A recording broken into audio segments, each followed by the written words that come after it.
الحمد للہ رب العالمین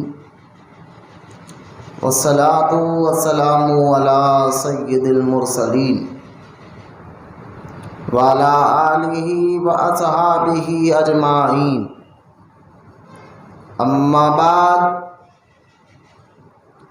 فاعوذ باللہ من الشیطان الرجیم، بسم اللہ الرحمن الرحیم۔ ثانی اثنین اذ ہما فی الغار اذ یقول لصاحبہ لا تحزن ان اللہ معنا آمنت باللہ صدق اللہ العلی العظیم۔ وقال اللہ تعالی بشان حبیبہ الکریم ان اللہ وملائکتہ یصلون علی النبی یا ایہا الذین آمنوا صلوا علیہ وسلموا تسلیما۔ اللہم صلی علی سیدنا ومولانا محمد معدن الجود والکرم وعلی آلہ وبارک وسلم۔ صلاۃ و سلام علیک یا رسول اللہ صلی اللہ تعالی علیہ وآلہ وصحبہ وسلم۔ اما بعد، ہر تعریف اور بڑائی صرف اللہ تعالی کے لیے ہے جو سارے جہان کا مالک ہے، مختار ہے اور جو سارے جہان کا پالنہار ہے۔ میں اس بات کی گواہی دیتا ہوں کہ اللہ تعالی کے سوا کوئی عبادت کے لائق نہیں، وہ ایک ہے، اس کا کوئی ساتھی اور شریک نہیں۔ اور میں اس بات کی بھی گواہی دیتا ہوں کہ آپ کے اور ہمارے پیارے آقا اور مولا حضور پرنور رحمت عالم نور مجسم حضرت سیدنا محمد مصطفیٰ احمد مجتبی صلی اللہ تعالی علیہ وآلہ وصحبہ وسلم اللہ تعالی کی آخری رسول اور اس کی برگزیدہ بندے ہے۔ اللہ تعالی حضور اکرم نور مجسم رحمت عالم صلی اللہ تعالی علیہ وآلہ وصحبہ وسلم پر، اہل بیت، صحابہ اکرام، تابعین اور تبع تابعین، اولیاء امت پر قیامت تک بکثرت رحمتیں اور برکتیں نازل فرماتا رہے۔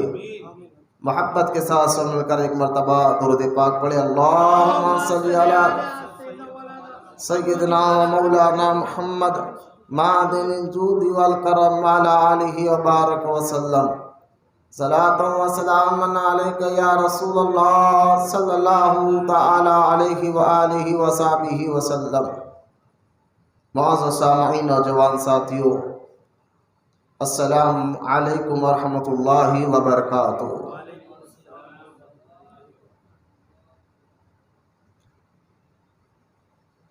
آج انشاءاللہ تعالی ہم مقامی امیر المؤمنین سیدنا ابو بکر صدیق رضی اللہ تعالی عنہ پر خطاب کریں گے۔ قبل اس کے کہ میں بعد الانبیاء بتحقیق امیر المؤمنین حضرت سیدنا ابو بکر صدیق رضی اللہ تعالی عنہ کے متعلق کچھ باتیں آپ کے سامنے رکھوں، آئیے سب سے پہلے درود پاک کی فضیلت کو سنتے چلیں۔ حدیث پاک میں آتا ہے اللہ کے رسول صلی اللہ تعالی علیہ وسلم نے ارشاد فرمایا، جب تک تم مجھ پر درود پڑھتے رہو گے اللہ تعالیٰ کے فرشتے تم پر رحمت بھیجتے رہیں گے، اب اس کے سننے کے بعد تمہاری مرضی ہے کم پڑھو یا زیادہ پڑھو۔ اس حدیث پاک سے معلوم ہوا کہ جب ایک شخص درود پڑھتا ہے تو جب تک پڑھتے رہتا ہے اللہ کے فرشتے اس پر رحمت بھیجتے رہتے ہیں۔ اور عبد الرحمن الجزولی رحمۃ اللہ تعالی علیہ بہت بڑے بزرگ گزرے ہیں، ان کی مشہور لکھی ہوئی کتاب دلائل الخیرات جو درود پاک پر پوری دنیا میں پڑھی جاتی ہے، بڑی مشہور اور معروف کتاب ہے دلائل الخیرات۔ تو آپ عبد الرحمن الجزوری رحمۃ اللہ تعالیٰ علیہ اپنی کتاب دلائل الخیرات میں ایک حدیث پاک کو لکھتے فرماتے ہیں، صحابہ کرام نے رسول پاک صلی اللہ تعالیٰ علیہ وسلم سے پوچھا، یا رسول اللہ صلی اللہ تعالیٰ علیہ وسلم، کوئی شخص آپ کے غیبانہ طور پر آپ پر درود پڑھتا ہے، یا بھی کوئی پیدا نہیں ہوا، پیدا ہوگا آپ کا غلام، تو جب آپ پر درود پڑتا ہے تو اس کا درود آپ تک کیسے پہنچتا ہے؟ تو اللہ کے رسول صلی اللہ تعالیٰ علیہ وسلم نے فرمایا، اگر کوئی میرا امتی جو مجھے غیبانہ طور پر بھی درود پڑتا ہے، یعنی میرے دور علاقے میں رہتا لیکن مجھ پر درود پڑتا ہے، یا بھی پیدا نہیں ہوا، پیدا ہونے کے بعد جب وہ مجھ پر درود پڑے گا، تو اگر وہ مجھ پر محبت اور عقیدت سے درود پڑے گا تو اس کے درود کو میں خود اپنے کان سے سماعت فرماتا ہوں، اور اوروں کا درود فرشتے مجھ تک پہنچا دیتے ہیں۔ لہذا درود پاک کے بے شمار فضائل احادیث پاک میں موجود ہے۔ فیضان السنت کتاب میں ایک بہت بڑے بزرگ کا واقعہ لکھا ہوا ہے، وہ بزرگ کا نام حضرت شیخ محمد قادری رحمۃ اللہ تعالیٰ علیہ ہے۔ شیخ محمد قادری رحمۃ اللہ تعالیٰ علیہ بہت بڑے اللہ کے ایک ولی گزرے ہیں۔ وہ فرماتے ہیں کہ میں مدینہ منورہ میں تھا، اور جب میں سو گیا تو خواب میں میرے اللہ کے رسول علیہ السلام تشریف لائے، اور لا کر مجھے اپنے گلے سے لگایا اور میرے منہ کو اپنے منہ کے قریب لے جا کر کہا کہ اے شیخ محمد، اسی منہ سے تم زیادہ سے زیادہ مجھ پر درود پڑھا کرو۔ اتنا سننا تھا، وہ بزرگ فرماتے ہیں میں خواب میں ہی سرکار کی شفقت اور محبت کو دیکھ کر میری آنکھوں میں آنسو آ گئے، اور جب میں خواب سے بیدار ہوا تو فوراً میں روضہ رسول صلی اللہ تعالیٰ علیہ وسلم کے پاس پہنچ گیا اور سرکار کے مزار مبارک کے سامنے بیٹھ کر درود پڑھتا رہا۔ پھر اس کے بعد اللہ کے رسول صلی اللہ تعالیٰ علیہ وسلم نے مجھ پر بے شمار نوازشیں دی، یعنی بے شمار نوازا مجھے۔ وہ بزرگ فرماتے ہیں پھر میں سرکار کو بارگاہ میں سلام عرض کر کر نکلنا چاہتا تھا، جیسا ہی میں نے سلام عرض کیا تو قبر مبارک سے حضور کے سلام کا جواب بھی آیا، جبکہ میں یہ خواب نہیں دیکھ رہا تھا، بیداری کے عالم میں تھا۔ تو لہٰذا درود و سلام کے بے شمار فضائل احادیث میں اور بزرگان دین نے اپنے اوپر گزرنے والے واقعات بھی کتابوں میں لکھے ہیں۔ تو معلوم کیا ہوا، درود ایک ایسا وظیفہ ہے جس کے پڑھنے سے اللہ بھی راضی ہوتے ہیں اور رسول پاک علیہ السلام بھی راضی ہوتے ہیں۔ بے شمار واقعات ہیں، درود پڑھنے سے اللہ تعالی مشکلوں کو دور فرماتا ہے، پریشانیوں کو دور فرماتا ہے، مصیبتوں کو دور فرماتا ہے۔ درود پڑھنے سے اللہ تعالیٰ گناہوں کو معاف فرماتا ہے، نیکی عطا فرماتا ہے اور درجات بھی بلند کرتا ہے، اور درود پڑھنے والے کے سرکار قیامت کے دن شفاعت بھی کریں گے۔ آئیے محبت اور عقیدت کے ساتھ پیارے آقا کریم صلی اللہ تعالیٰ علیہ وآلہ وصحبہ وسلم کی بارگاہ اقدس میں سب مل کر درود پاک کا نذرانہ پیش کریں۔ محبت اور عقیدت کے ساتھ بلند آواز سے پڑھی، اللہم صلی علی سیدنا و مولانا محمد معدن الجود والکرم وعلی آلہ وبارک وسلم، صلاۃ و سلام علیک یا رسول اللہ صلی اللہ تعالی علیہ وآلہ وصحبہ وسلم۔ معزز سامعین اکرام، آج جس ہستی کا ذکر کرنا ہے، جن کے بارے میں ہر جمعہ میں آپ خطیب سے سنتے ہیں عربی خطبے میں، بعد الانبیاء بتحقیق امیر المؤمنین حضرت سیدنا ابو بکر صدیق رضی اللہ تعالیٰ عنہ۔ بعد الانبیاء بتحقیق کیوں کہتے ہیں یہ بھی آپ کے سامنے میں بتاؤں گا میں، لیکن سب سے پہلے آپ صحابہ اکرام کون ہیں؟ صحابی کہتے کس کو ہے؟ صحابیوں کے بارے میں قرآن میں اللہ پاک نے کیا ارشاد فرمایا؟ احادیث پاک میں اللہ کے رسول صلی اللہ علیہ وسلم نے صحابہ اکرام کے بارے میں کیا ارشاد فرمایا؟ پہلے آپ اس کو سن لیں تاکہ آنے والی گفتگو، آنے والی بات آپ کو سمجھنے میں آسانی ہو۔ سب سے پہلے صحابی کا معنی کیا ہے، صحابی کہتے کس کو، یہ سمجھنا ضروری ہے۔ جب بنیاد کو سمجھیں گے تو انشاءاللہ آنے والی بات آپ کو آسانی سے سمجھ میں آئے گی۔ صحابی یہ عربی لفظ ہے اور اس کا معنی ہوتا ہے دوست کے، سنگات رہنے والے کے۔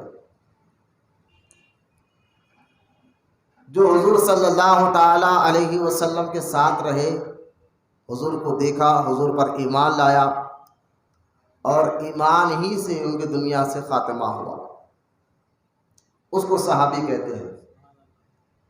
صحابی کا معنی سنگت رہنے والا، سنگت پانے والا، ساتھ بیٹھنے والا۔ اور حضور صلی اللہ تعالی علیہ وسلم کی ظاہری زندگی میں جنہوں نے حضور کو دیکھا اور ایمان لایا، کیونکہ حضور کو دیکھنے میں تو کافر بھی تھے لیکن انہوں نے ایمان نہیں لایا، جیسے ابو جہل، ابو لہب، عتبہ، شیبہ، یہ مشہور معروف کافر جو ذکر آتا ہے کتابوں میں، انہوں نے بھی تو حضور کو دیکھا تھا۔ تو صرف ظاہری زندگی میں حضور کو دیکھنا شرط نہیں، بلکہ اور ایک شرط یہ ہے کہ ایمان بھی لایا ہو۔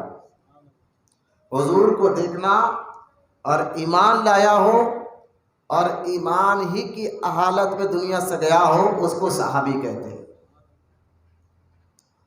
اور ان کا مقام و مرتبہ کیا ہے صحابہ اکرام کا؟ تو اس کے متعلق کئی احادیث پاک آئے ہیں، لیکن اور بات میں آپ کو سمجھانے کی کوشش کرتا ہوں کہ اس روئے زمین پر انبیاء علیہ السلام کے بعد، نبیوں کے بعد، اگر انسانوں میں اللہ تعالیٰ کے یہاں سب سے زیادہ فضیلت والے، سب سے زیادہ اہمیت والے، جن کو اللہ تعالیٰ نے سب سے زیادہ عزت عطا فرمائی ہو، تو وہ سارے نبیوں کے بعد صحابہ اکرام کی ذات مبارک۔ اب یوں سمجھیا، صحابی کس کو کہتے ہیں میں نے بتایا، اور صحابی کی شرطیں میں نے بتایا، اور ان کا مقام و مرتبہ یہ دیکھیے کہ اس روئے زمین پر جتنے انبیاء بھی آئے، آدم علیہ السلام سے لے کر ہمارے نبی آقا علیہ السلام تک، تو جتنے نبیوں کے امتی گزرے پچھلے دور میں، موسیٰ علیہ السلام کے ماننے والے، ابراہیم علیہ السلام کے ماننے والے، اسماعیل علیہ السلام کے ماننے والے، جتنے نبی گزرے ہیں، ان کا کلمہ پڑھنے والے مسلمان گزرے ہیں، ان تمام مسلمانوں میں اب قیامت تک جتنے مسلمان پیدا ہوتے رہیں گے، ان تمام مسلمانوں میں سب سے افضل صحابہ کرام ہوتے ہیں۔ یعنی پچھلے دور کے مسلمانوں میں بھی اب قیامت تک جتنے مسلمان پیدا ہو گئے، کیونکہ نبیوں کے بعد سب سے بلند اور بالا درجہ صحابہ کرام کا ہوتا ہے۔ ایک شخص مرتے دم تک نماز پڑھتے رہے، نماز چھوڑے نہیں، تو وہ نمازی ہو سکتا ہے۔ ایک مسلمان 1 سے 10 مرتبہ حج کر لے، وہ حاجی ہو سکتا ہے، روزے دار ہو سکتا ہے، لیکن صحابی نہیں بن سکتا۔ اب صحابی کوئی بن ہی نہیں سکتا، کیونکہ صحابی بننے کے لیے 2 چیزوں کا ہونا ضروری تھا، ایک حضور کو دیکھنا اور حضور کے ساتھ رہنا اور ایمان لانا۔ تو یہاں علماء کرام نے ایک اور بات یہ بھی بتائی کہ جو لوگ حضور کو خواب میں دیکھتے ہیں، پھر ان کا کیا ہے؟ کیونکہ حضور کو دیکھنا شرط ہے، تو جو لوگ حضور کو خواب میں دیکھتے ہیں ان کا کیا ہے؟ تو کہا نہیں، جو خواب میں دیکھتے ہیں وہ ولی ہو سکتا ہے، قطب ہو سکتا ہے، ابدال ہو سکتا ہے، وہ صحابی نہیں ہو سکتا، اس لیے کہ خواب میں دیکھنا الگ بات ہے، ظاہری زندگی میں دیکھنا اور ایمان لانا یہ الگ بات ہے۔ تو یہاں جو صحابی کی شرط ہے وہ یہ ہے کہ ظاہری زندگی میں حضور کو دیکھنا اور ایمان لانا اور حضور کی صحبت میں بیٹھے رہنا اور ایمان کی حالت میں دنیا سے جانا، وہ صحابی کہتے ہیں۔ تو صحابہ کا مقام و مرتبہ قیامت تک کے مسلمانوں سے سب سے افضل اور اعلیٰ، کیونکہ حضور صلی اللہ تعالی علیہ وسلم نے صحابہ کو دین سکھایا ہے۔ حضور کے اس دنیا سے جانے کے بعد اب قیامت تک کوئی نبی تو آنے والا ہے نہیں، تو دین کا جو کام تھا، جو امانت تھی، اللہ تعالیٰ نے اس کام، اس امانت کو صحابہ اکرام سے آگے بڑھایا۔ ایک اور بات سن لیجیے آپ کہ صحابہ اکرام کا مقام و مرتبہ، اس سے بھی آپ کو اندازہ ہوگا۔ حدیث پاک میں آتا ہے، اور اس حدیث پاک کو اعلیٰ حضرت امام اہل سنت امام احمد رضا خان رضی اللہ تعالی عنہ اپنی کتاب مطلع القمرین میں لکھا ہے۔ حدیث سن لیجیے کیا ہے، اس سے اندازہ ہوگا صحابہ کا مقام و مرتبہ کیسا۔ حدیث پاک میں آتا ہے، سیدنا عبداللہ بن مسعود رضی اللہ تعالی عنہ فرماتے ہیں، صحابی رسول ہے سیدنا عبداللہ بن مسعود رضی اللہ تعالی عنہ، اور اتنے بڑے صحابی ہے کہ صحابہ میں فقہ جاننے والے، قرآن اور حدیث کی باریکیاں جاننے والے، اور صحابہ اکرام میں یہ فتویٰ دیا کرتے تھے۔ اتنے بڑے صحابی عبداللہ بن مسعود رضی اللہ تعالی عنہ، حضرت سیدنا عبداللہ بن مسعود رضی اللہ تعالی عنہ فرماتے ہیں، اللہ تعالیٰ نے جب انسانوں کے دلوں کو دیکھا، اب اللہ پاک ہی ساری کائنات کو بنانے والا ہے، تو اللہ تعالیٰ نے جب انسانوں کے دلوں کو دیکھا تو سارے انسانوں کے دلوں میں سب سے پاک، سب سے ستھرا، جس کا دل اللہ پاک نے دیکھا، ان کو اللہ نے نبی بنایا۔ ذرا غور سے سنیں اس بات کو، جن کا دل سب سے زیادہ ستھرا اور پاک تھا، ان کو اللہ پاک نے نبی بنایا۔ پھر اللہ تعالیٰ نے انسانوں پر نظر ڈالی تو جن کا دل بالکل پاک و ستھرا نظر آیا نبیوں کے بعد، تو اللہ تعالیٰ نے ان پاک اور صاف اور ستھرے دلوں کو اللہ تعالیٰ نے ہمارے اور آپ کے نبی پاک صلی اللہ تعالیٰ علیہ وسلم کے ساتھی اور صحابی بنایا۔ صحابہ کا مقام اس سے اندازہ کرے کہ اللہ تعالیٰ نے ان کو چنا ہے حضور کی سنگت کے لیے اور حضور کے ساتھ بیٹھنے کے لیے۔ اللہ پاک جس کو چن لے اس میں کوئی عیب ہو ہی نہیں سکتا۔ بھائی اگر ہم کسی چیز کو چن کر لاتے ہیں، کوئی چیز خریدنے جاتے ہیں، تو بہت تحقیق کر کر، سوچ سمجھ کر، فون ہو، برتن ہو، کچھ بھی چیز کو ہم بڑی چھان بین تحقیق کر کر چن کر نکالتے ہیں، تو پھر بھی اس میں کوئی نہ کوئی خرابی نکل آتی ہے۔ لیکن جس کو اللہ تعالیٰ چن لے اس کا مقام و مرتبہ کیا ہوگا۔ تو صحابہ اکرام وہ ہے جن کو اللہ تعالیٰ نے چن لیا ہے۔ عبداللہ بن مسعود فرماتے ہیں حدیث پاک میں، اللہ پاک نے ان کو چن لیا ہے حضور مصطفیٰ جان رحمت کی سنگت میں رہنے کے لیے۔ اسی لیے کہا گیا ہے کہ کسی صحابہ سے، کسی صحابی رسول سے بدگمانی نہیں رکھنا چاہیے، دشمنی نہیں رکھنا چاہیے، کیونکہ ان کے دلوں کو اللہ پاک نے چنا ہے، اور ان کا مقام و مرتبہ کیا ہوگا یہ اللہ پاک بتا رہا ہے قرآن میں، بھی انشاءاللہ میں بتاؤں گا۔ لیکن آپ کو ایک اور حدیث پاک، ایک روایت آپ کو سنانا چاہتا ہوں غنیۃ الطالبین سے۔ غنیۃ الطالبین ایک کتاب ہے، اس کو لکھنے والے پیر پیرا میر میرا سیدنا شیخ عبد القادر جیلانی غوث اعظم دستگیر رضی اللہ تعالیٰ عنہ، سرکار غوث پاک رضی اللہ تعالیٰ عنہ۔ آپ فرماتے ہیں،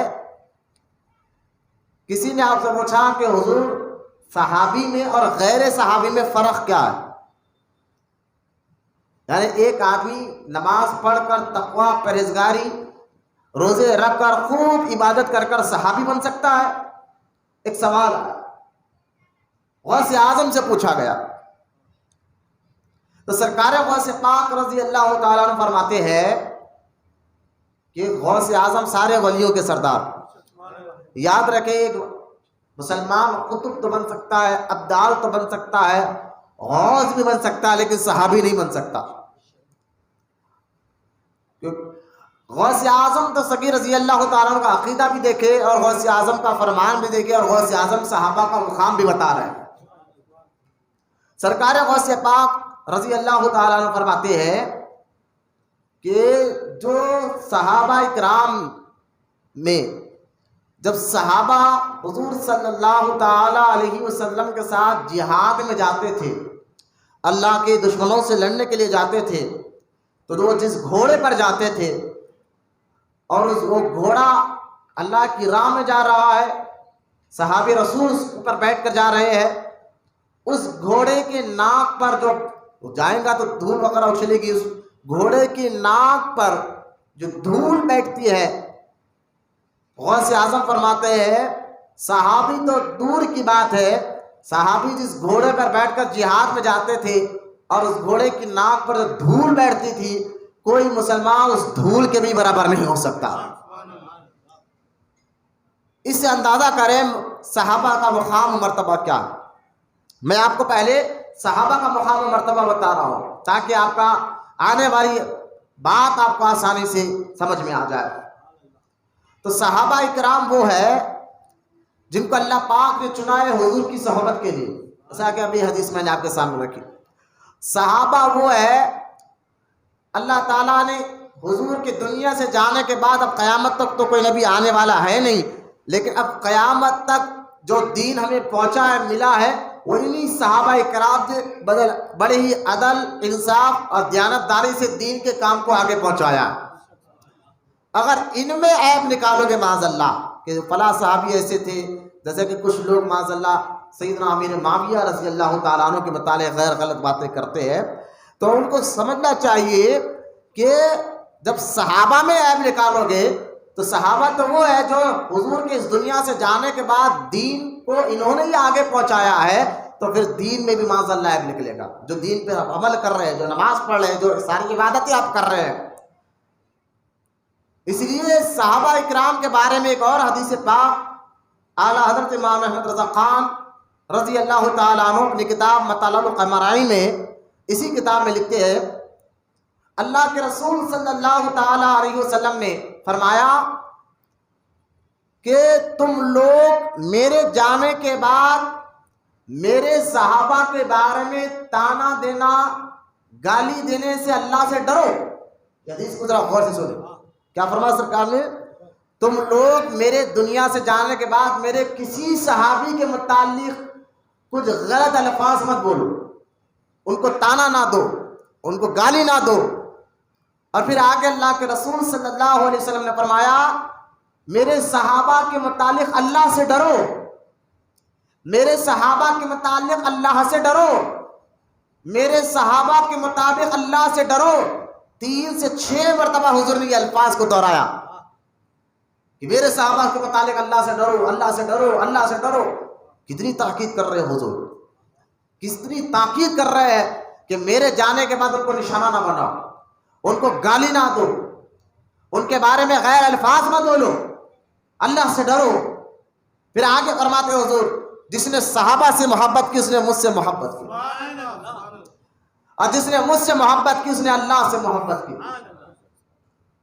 اور جس کے دل میں سرکار فرماتے جس کے دل میں میری محبت ہو وہ میرے سارے صحابہ سے بھی محبت کرے.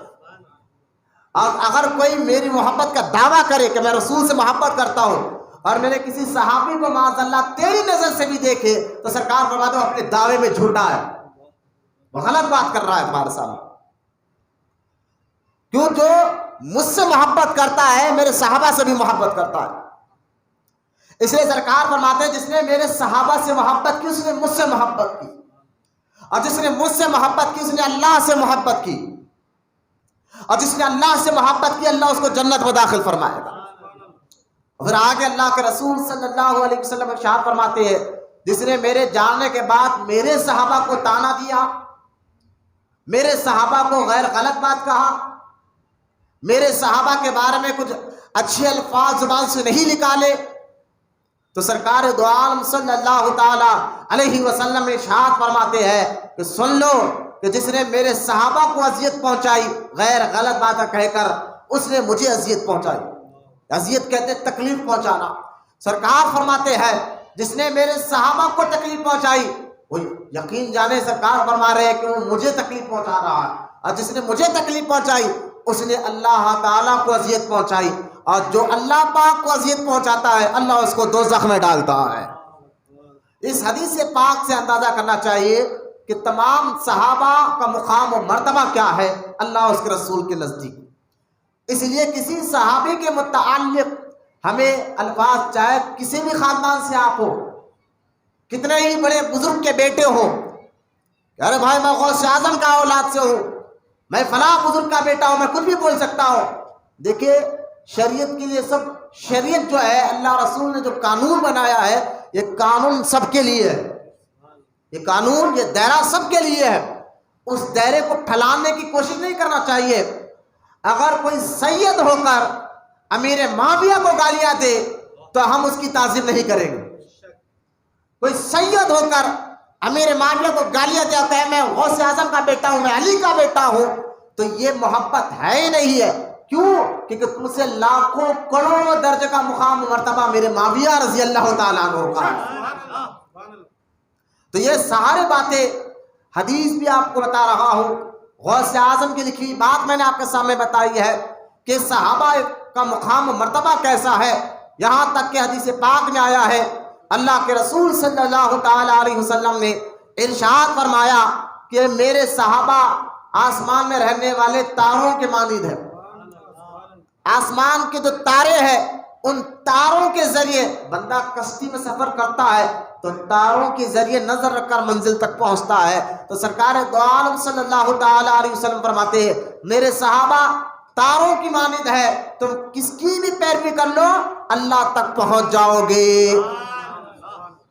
تو صحابہ کرام کا مقام و مرتبہ قرآن احادیث سے سمجھنے کے بعد اب یہاں ایک اور بات آپ کو سمجھانا ہے, وہ یہ ہے کہ صحابہ سے محبت کون کرتا ہے, ان کو گالیاں کون دیتا ہے. اہل بیت سے محبت کون کرتا ہے اور ان کو گالیاں کون دیتا ہے, اس کو آپ کو سمجھنا ہوگا.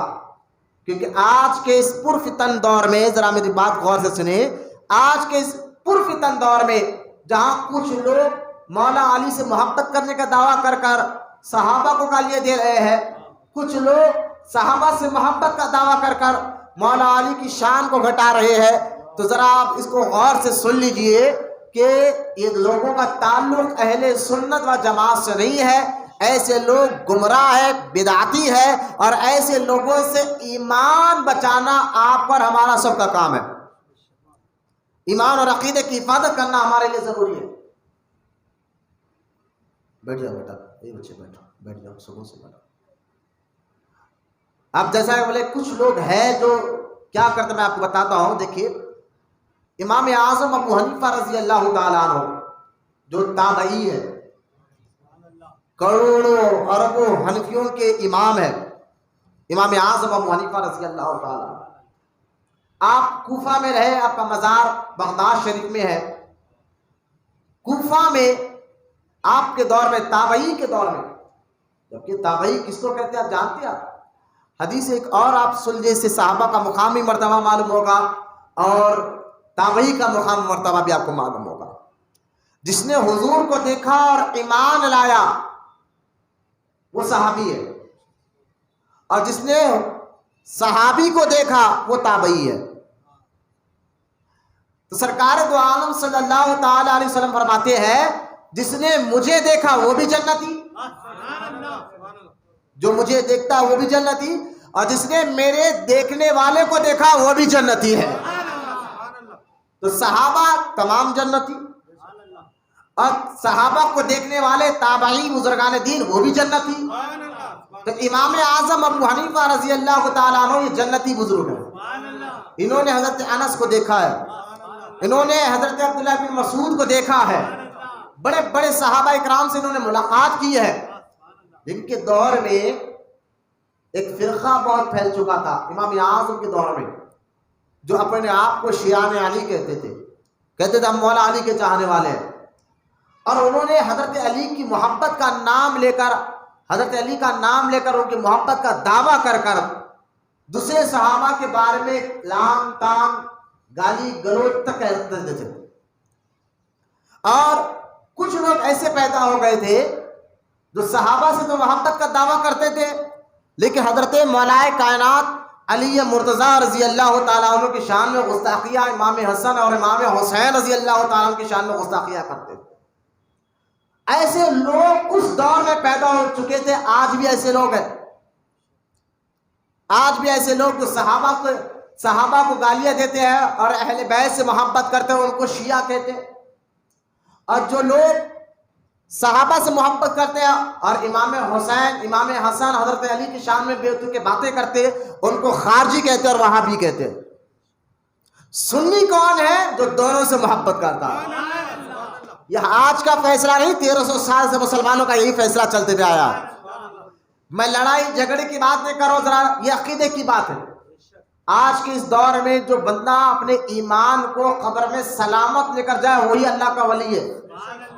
ابھی جو دور چل رہا ہے عبادت، تقوی، پرہیزگاری، ایک شخص کو دیکھا گیا بہت عبادت کرتا ہے، بہت تقوی بھی ہے، بہت اللہ سے ڈرنے والا بھی ہے، لیکن جب زبان کھلی تو امیر معاویہ کو گالیاں دیکھنے لگا. ہم تو پریشان ہو گئے، یار اس کو تم بڑا ولی سمجھتے تھے اور بہت بڑا بزرگ سمجھتے تھے، لیکن زبان کھلتا ہے تو امیر معاویہ کو گالیاں دیتا ہے، زبان کھلتا ہے تو سیدہ عائشہ صدیقہ کو گالیاں دیتا ہے، زبان کھلتا ہے تو ابو طلحہ کو گالیاں دیتا ہے، زبان کھلتا ہے تو زبیر بن عوام کو گالیاں دیتا ہے. لہٰذا ایسے لوگ ہیں جو آپ کو دکھنے میں عبادت گزار دکھیں گے، بہت بڑے بزرگ دکھیں گے، لیکن یاد رکھے کسی صحابہ کو گالی دینا، ان کی شان میں گستاخی کرنے والا پھر مسلمان باقی نہیں رہتا، کیونکہ صحابہ سے محبت کرنا یہ بھی ایمان ہے. لہٰذا ایمان سلامت لے کر جائے تو ہی تو اس کی نمازیں، اس کی عبادتیں اللہ کی بارگاہ میں قبول ہوگی. تو آج کے اس دور میں ایمان کو سلامت لے کر جانا ہی سب سے بڑی عبادت ہے. تو لہٰذا آج سے 1300 سال پہلے ایسا فتنہ ظاہر ہو گیا تھا، جو صحابہ سے محبت کرنے والے اہل بیت کو گالیاں دے رہے تھے اور کچھ اہل بیت سے محبت کرنے والے صحابہ کو گالیاں دے رہے تھے. ایسے میں صحیح مسلمان کی پہچان اور صحیح سنی کی پہچان کون بتائے؟ تو اللہ پاک ہر دور میں ایک ایسی جماعت کو حق پر قائم رکھتا ہے جو قیامت تک اس زمین پر یاد رکھے، حق بولنے والے، حق پر چلنے والے، یوں سمجھے کہ دین پر رہنے والے، دین پر چلنے والے. قیامت تک کچھ ایسے گروہ کو اللہ پیدا کرتا ہے اور انہوں کے ذریعے سے لوگوں کو ہدایت دیتے رہتا ہے. ایسا نہیں ہے کہ کوئی حق بولنے والا نہیں ہے، ہوتے ہیں.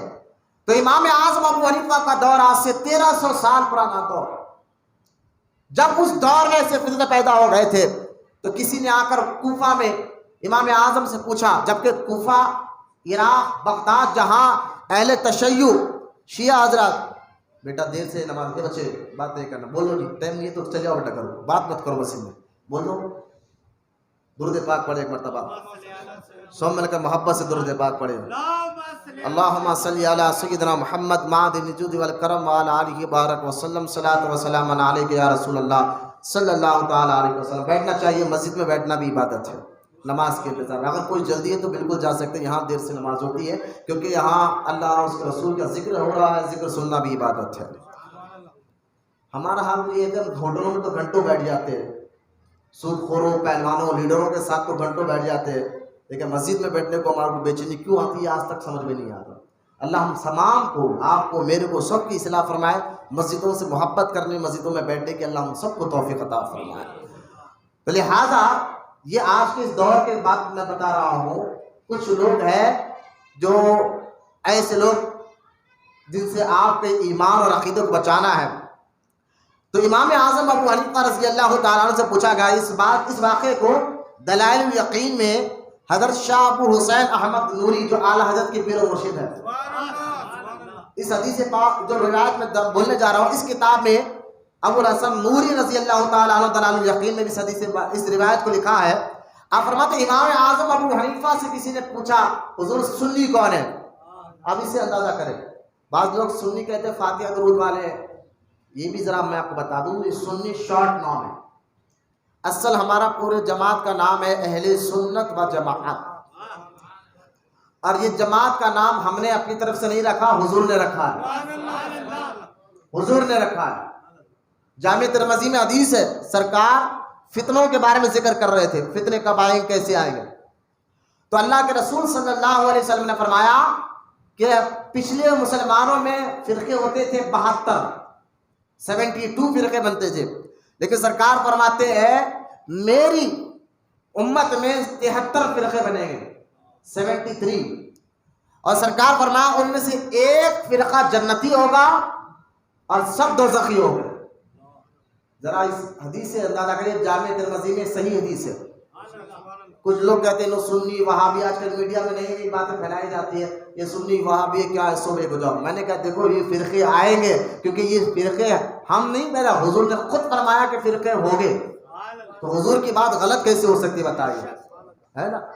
اب یہ سرکار نے جب بیان فرما دیا میری امت میں 73 فرقے ہوں گے, اس میں سے ایک جنتی ہوگا, باقی سب دوزخی ہو گئے.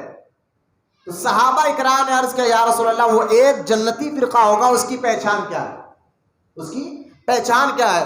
تو اللہ کے رسول صلی اللہ علیہ وسلم نے فرمایا اس کی پہچان یہ ہے کہ قیامت تک وہ فرقے کی پہچان یہ ہوگی کہ وہ میری طریقے, حضور فرماتے ہیں یعنی میں نبی حضور کے طریقے پہ اور صحابہ کے طریقے, دونوں کے طریقے پہ چلنے والی جماعت ہوگی. اہل سنت و جماعت کا مطلب کیا ہے, نبی اور صحابہ کے طریقے پہ چلنے والی جماعت. تو لہذا اس کو عربی میں کہا جاتا ہے اہل سنت. اہل سنت کا مطلب نبی کے طریقے پہ چلنے والا, و جماعت سے مطلب نبی کے صحابہ کے طریقے پہ چلنے والا. تو لہٰذا اس کا نام ہوا اہل سنت و جماعت, اور ناجی جماعت ہے. اور اسی جماعت سے اولیاء اکرام رہے ہیں. غوث اعظم اسی جماعت سے تعلق رکھتے تھے, غریب نواز اسی جماعت سے تعلق رکھتے تھے, بندہ نواز اسی جماعت سے تعلق رکھتے تھے, نظام الدین اولیاء اسی جماعت سے تعلق رکھتے تھے, بابا فرید گنجشر اسی جماعت سے تعلق رکھتے تھے, حضرت یوسف شریف اسی جماعت سے تعلق رکھتے تھے, حضرت حسن بن احمد شہید بھی اسی جماعت سے تعلق رکھتے ہیں. اس جماعت میں رہنے والے بڑے بڑے اولیاء اللہ بھی ہے, بولے محبت سے سبحان اللہ. لہٰذا شارٹ میں ہمیں بولے سنی مسلمان. تو کچھ لوگوں نے یہ سنی وہابی تم لوگ مولویوں نے نکالا. مولویوں کے جھگڑے نہیں ہے, مولویوں کے جھگڑے نہیں ہے, یہ مولویوں نے نکالا. ارے بھائی ایک داڑھی والا, مجھے ایک بات بتائیے, ایک آدمی سر پہ امامہ بھی پہنے, ٹوپی بھی پہنے اور داڑھی بھی رکھے, نماز کا گھٹا بھی اس کے پیشانی پہ ہو, اور وہ آپ کا آ کر کہے نبی مردہ, وہ آپ کا آ کر یہ بولے کہ نبی کے پاس علم کم, شیطان کے پاس زیادہ ہے. آپ مجھے بتائیے آپ دن پر رات کر کے بولے اس کو آپ مسلمان مانیں گے؟ ارے اس کی داڑھی ہے, سر پہ امامہ ہے, پیشان پہ نماز کے گھٹے لگے ہوئے ہے. آپ کہیں گے مولانا کچھ بھی وہ ہو, نمازی ہو, کلمہ پڑھتا ہو, روزہ رکھتا ہو اور داڑھی بھی ہو, داڑھی سفید بھی ہو گئی ہو, لیکن جو حضور کی عزت نہیں کرتا ہم اس کی عزت نہیں کرتے. کیوں؟ کیونکہ حضور کی عزت, حضور سے محبت کرنا ہی ایمان کی جان ہے. تو لہٰذا سنی اور وہابی کا جو معاملہ ہے, سنی شارٹ میں نام ہے. تو لہٰذا بدعقیدہ جماعتیں, آپ ان کی تاریخ اٹھا کر دیکھیں, یہ 100 سال 150 سال پرانی جماعتیں ہیں جو آ کر نئی نئی باتیں ہمارے سامنے کرتے ہیں. اہل سنت و جماعت 100-150 سال پرانی جماعت نہیں, 1400 سال پرانی جماعت ہے. تاکہ آپ کا میں آپ کو سنی کیوں کہتے ہیں, میں آپ کو اس کے لیے شارٹ میں جو ہے نا میں آپ کو یہ ساری باتیں سمجھا رہا ہوں. یہ حضور نے یہ نام عطا فرمایا. اب آج سے 1300 سال پہلے امام اعظم ابو حنیفہ سے پوچھا گیا ایک شخص نے کہ حضور یہ بتائیے کہ آپ تو فرقے ہو گئے کہ حضور کو بے عزت کرنے والے امام اللہ وہ بھی نماز پڑھتا ہے, ابو بکر اور صدیق کو, عمر فاروق کو گالیاں دینے والا بھی نماز پڑھتا ہے, کوئی کالے کپڑے پہنا ہوا ہے اور کوئی جو ہے وہ کپڑے پہنا ہوا ہے, سب کی پیشانیوں پر نماز کے گھٹے بھی ہے. لیکن ان سب میں صحیح سچا مسلمان پکا سنی کون ہے جن کے بارے میں حضور نے فرمایا کہ میرے 73 فرقوں میں ایک جماعت سچ پر ہوگی اور وہی جنتی ہوگی. اس کی پہچان کیا ہے؟ اب امام اعظم سے پوچھا گیا تو امام اعظم ابو حنیفہ رضی اللہ تعالیٰ فرماتے ہیں کہ سنی وہ ہے, ذرا سنیں دیا, سنیے شارٹ میں کہہ رہا ہوں کہ اہل سنت و جماعت یہاں سے مراد ہے. تو سنی وہ ہے, امام اعظم ابو حنیفہ فرماتے ہیں کہ کہ تمام صحابہ میں، صحابی کس کو کہتے ہیں، کیا کہتے ہیں، میں نے بتایا ابھی آپ، تو تمام صحابہ میں ابو بکر صدیق اور فاروق اعظم ان کو کہتے ہیں شیخین. تو سنی وہ ہے جو تمام صحابہ میں شیخین کو افضل جانے. سبحان اللہ، بولو محبت سے سبحان اللہ. کیوں کہا یہ بات اس دور میں 1300 سال پہلے؟ کیونکہ کالے کپڑے والے حضرت علی کا نعرہ تو لگا رہے تھے، امام حسن امام حسین کا آج بھی لگاتے وہ لوگ، نعرہ لگا رہے تھے، لیکن گالیاں دے رہے تھے ابو بکر صدیق کو، گالیاں دے رہے تھے فاروق اعظم کو. اب یہاں امام اعظم ابو حنیفہ فرماتے ہیں کہ سنی وہ ہے جو تمام صحابہ میں شیخین کو افضل جانے، بڑا جانے. بولا محبت سے سبحان اللہ. افضل جانے، افضل کہتے ہیں سب سے اونچا مقام صحابہ میں ان کا ہے، افضل جانے یہاں. اور فرمایا آگے سنو، فرمایا تمام صحابہ میں شیخین کو افضل جانے اور ختنین سے محبت کرے. ختنین کہتے ہیں عربی میں داماد کو، کیا کہتے ہیں، داماد کو عربی میں خط کہتے ہیں، ختنین. لہٰذا حضور کے دو داماد تھے، حضرت عثمان غنی، حضرت مولا علی، یہ دونوں حضور کے داماد ہیں. تو اللہ کے رسول صلی اللہ تعالی وسلم کی دیوانوں ذرا غور سے سنو. امام اعظم ابو حنیفہ فرماتے ہیں سنی وہ ہے جو تمام صحابہ میں شیخین کو افضل جانے اور ختنین سے محبت کرے. کیونکہ اس دور میں کچھ لوگ خارجی قسم کے لوگ بھی ہو گئے تھے، جن کو آج کے دور میں وہابی کہتے ہیں. خارجی قسم کے لوگ بھی ہو گئے تھے جو حضرت علی کے بارے میں تانگ کر رہے تھے، امام حسن کو گالیاں دے رہے تھے. لہٰذا جو ان کو گالیاں دے وہ بھی مسلمان ہیں، جو ان کو گالیاں دے وہ بھی مسلمان ہیں. مسلمان اور سنی تو وہ ہو جاتا ہے جو صحابہ سے بھی محبت کرے اور اہل بیت سے بھی محبت کرے. یہ ذہن میں رکھ لیجیے آپ، میں قانون آپ کو بتاتے جا رہا ہوں تاکہ آپ کا ایمان اور عقیدہ مضبوط ہو. تو صحابہ سے محبت کرنا ایمان ہے.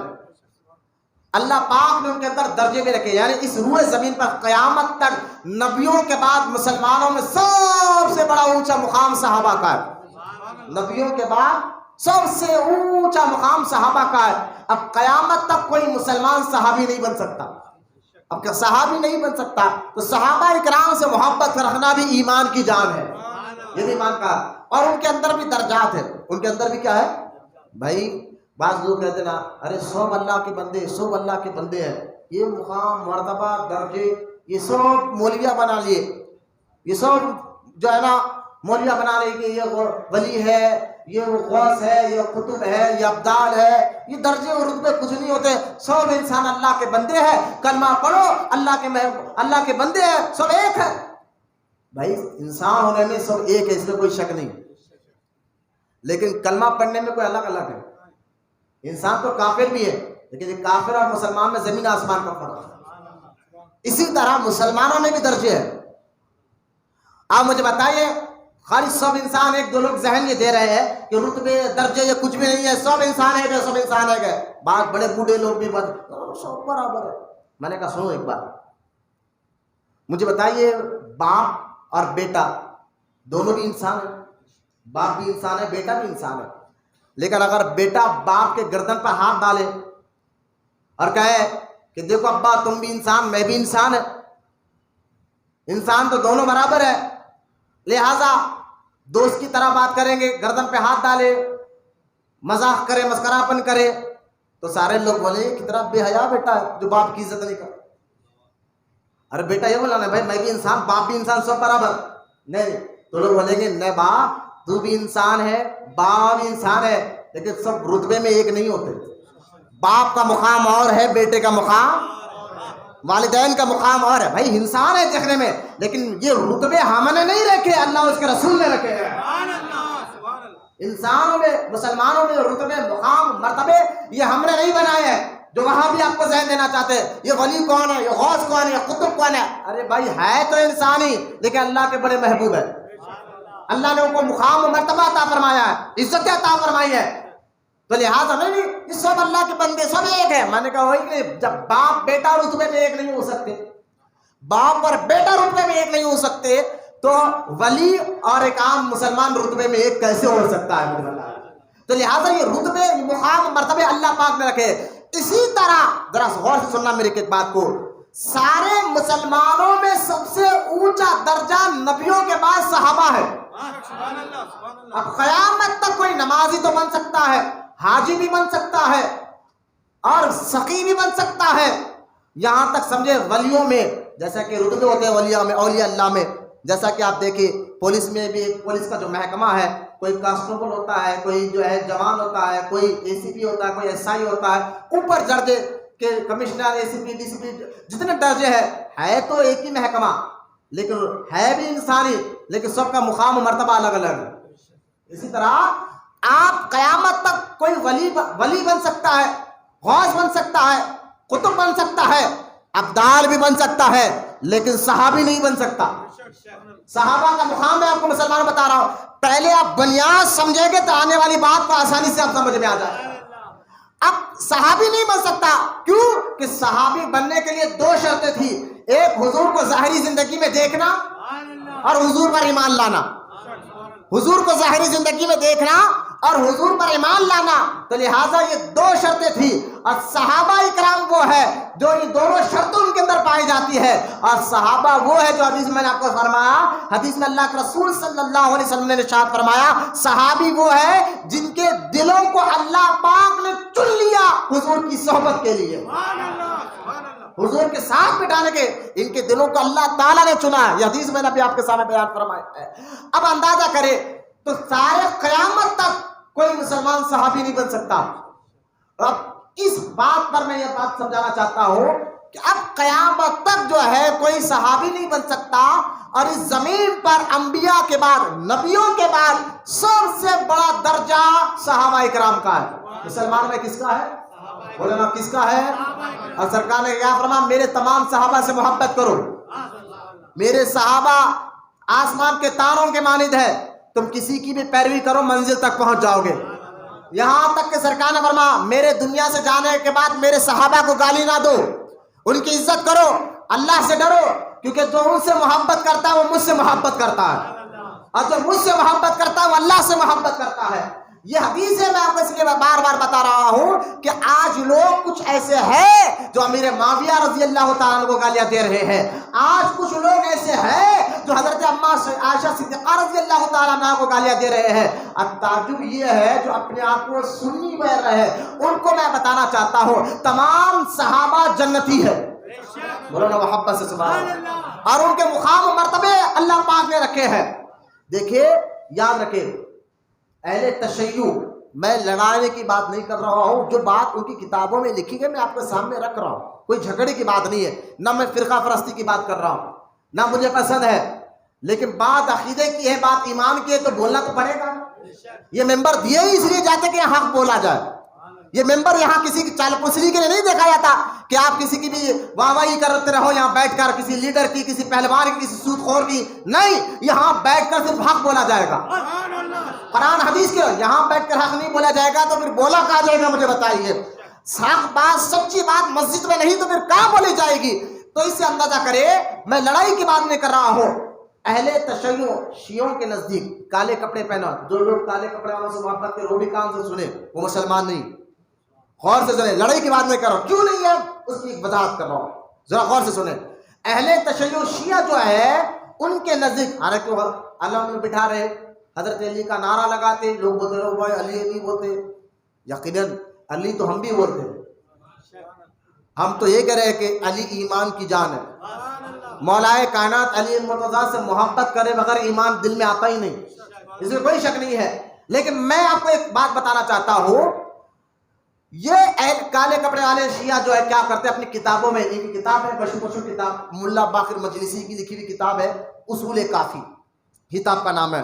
اگر اس کتاب میں آپ جا کر دیکھیں گے, یہ لوگ اپنی کتابوں میں لکھا ہے کہ ابو بکر صدیق کو اور حضرت عمر کو پر تبرہ کرنا, تبرہ کہتے گالی دینا, معاذ اللہ, ابو بکر اور عمر پر تبرہ کرنا ان کے نزدیک معاذ اللہ عبادت ہے. یہ ہے اختلافات, غور سے سنو, فاتحہ درود کا مسئلہ نہیں ہے, یہ ہے اختلافات کہ کالے کپڑے والے کہتے ہیں ابو بکر کو گالی دینا, فاروق اعظم کو گالی دینا ان کے نزدیک عبادت ہے, اور فاروق اعظم کا مقام وہ, ابو بکر کا مقام وہ ہے کہ اللہ پاک قرآن میں خود ان کا مقام و مرتبہ بیان فرما رہا ہے. ابھی میں آیت پڑھوں گا آپ کو کس آیت میں اللہ تعالیٰ نے ابوبکر صدیق کی شان کیسے بیان فرمائی ہے میں بتاؤں گا. لہٰذا اس سے بھی ان سے دور رہنا ہے. اگر اپنے ایمان اور عقیدے کو بچانا چاہو تو ایسے یہ جو کالے کپڑے والے ان سے بھی اپنے ایمان کو بچا کے رکھو اور وہابیوں سے بھی اپنے ایمان کو بچا کر رکھو. کیونکہ وہابی بدعقیدہ خارجی وہ جماعت ہے جو ابو بکر سے تو محبت کا دعویٰ کرتی ہے, فاروق اعظم سے تو محبت کا دعویٰ کرتی ہے. آپ نے نہیں سنا کہ اپنی تقریروں میں کہتے ہیں کہ کربلا کا واقعہ کو اتنا اہمیت والا نہیں تھا, امام حسین یوں ہی چلے گئے, کرسی کی جنگ تھی, سیاست کی جنگ تھی, دینی جنگ نہیں تھی. یہ خارجیہ بولا کرتے ہیں. ان کے دلوں میں حضرت علی اہل بیت کی محبت نہیں ہے. یہ بھی بدعقیدہ ہو گئے, یہ بھی گمراہ ہو گئے. کالے کپڑے والی بدعقیدہ گمراہ ہو گئے. سنی وہ ہے جو صحابہ سے بھی محبت کرتا ہے اور نبی کے گھر والوں سے بھی محبت کرتا ہے, دونوں سے محبت کرتا ہے. یہ سنی کی ہونے کی پہچان ہے. یہ صحابہ کا مقام و مرتبہ سمجھنے کے بعد میں آپ کو ایک آیت آپ کے سامنے سورہ حدید کی پڑھ کر سنانا چاہتا ہوں کہ اللہ تعالیٰ نے صحابہ میں بھی درجے رکھے. ذرا غور سے سنیں. جس طرح سارے مسلمانوں میں نبیوں کے بعد, کس کے بعد؟ نبیوں کے بعد سب سے اونچا مقام صحابہ کا حضور زمین پر. نبیوں کے بعد سب سے اونچا مقام سب کریں صحابہ کا. ٹھیک ہے, اب قیامت تک کوئی صحابی نہیں بن سکتا. یہاں تک کہ غوث اعظم نے کیا فرمایا, صحابہ جس گھوڑے پر بیٹھتے تھے اس گھوڑے پر جو ناک پر دھول بیٹھتی تھی, کوئی مسلمان چاہے کتنا بڑا ولی بھی ہو جائے تو کوئی مسلمان اس گھوڑے پہ بیٹھنے والی دھول کے برابر بھی نہیں ہو سکتا. ذرا غور سے سنیں. اب آپ کہیں گے وہاں جو نہیں بھائی یہ مقام مرتبے یہ رتبے یہ بڑا یہ چھوٹا سو برابر ہے, یہ غلط ہے. میں آپ کو قرآن کی آیت آپ کو بتاتا ہوں کہ رتبے ہم نے نہیں اللہ نے رکھے. بولے نا سبحان اللہ. یہ رتبے ہم نے نہیں رکھے. سورہ حدید آپ پڑھ کر دیکھیں, اللہ تعالیٰ خود صحابہ کے مقام و مرتبے کو بیان فرما رہا ہے. بولے محبت سے سبحان اللہ. آپ دیکھیں آیت سنیں جس میں اللہ پاک ارشاد فرما رہا ہے.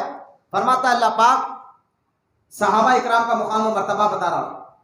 اللہ فرما رہا ہے لا یستوی منکم من انفقا من قبل الفتح وقتل. اللہ فرما رہا ہے کہ اے مسلمانوں تم میں سے وہ برابر نہیں, تم میں سے وہ لوگ برابر نہیں وہ جنہوں نے مکہ فتح ہونے سے پہلے ایمان لایا. مکہ فتح ہونے سے پہلے ایمان لانا یوں سمجھے کہ موت کو دعوت دینا تھا, موت کو دعوت دینا تھا.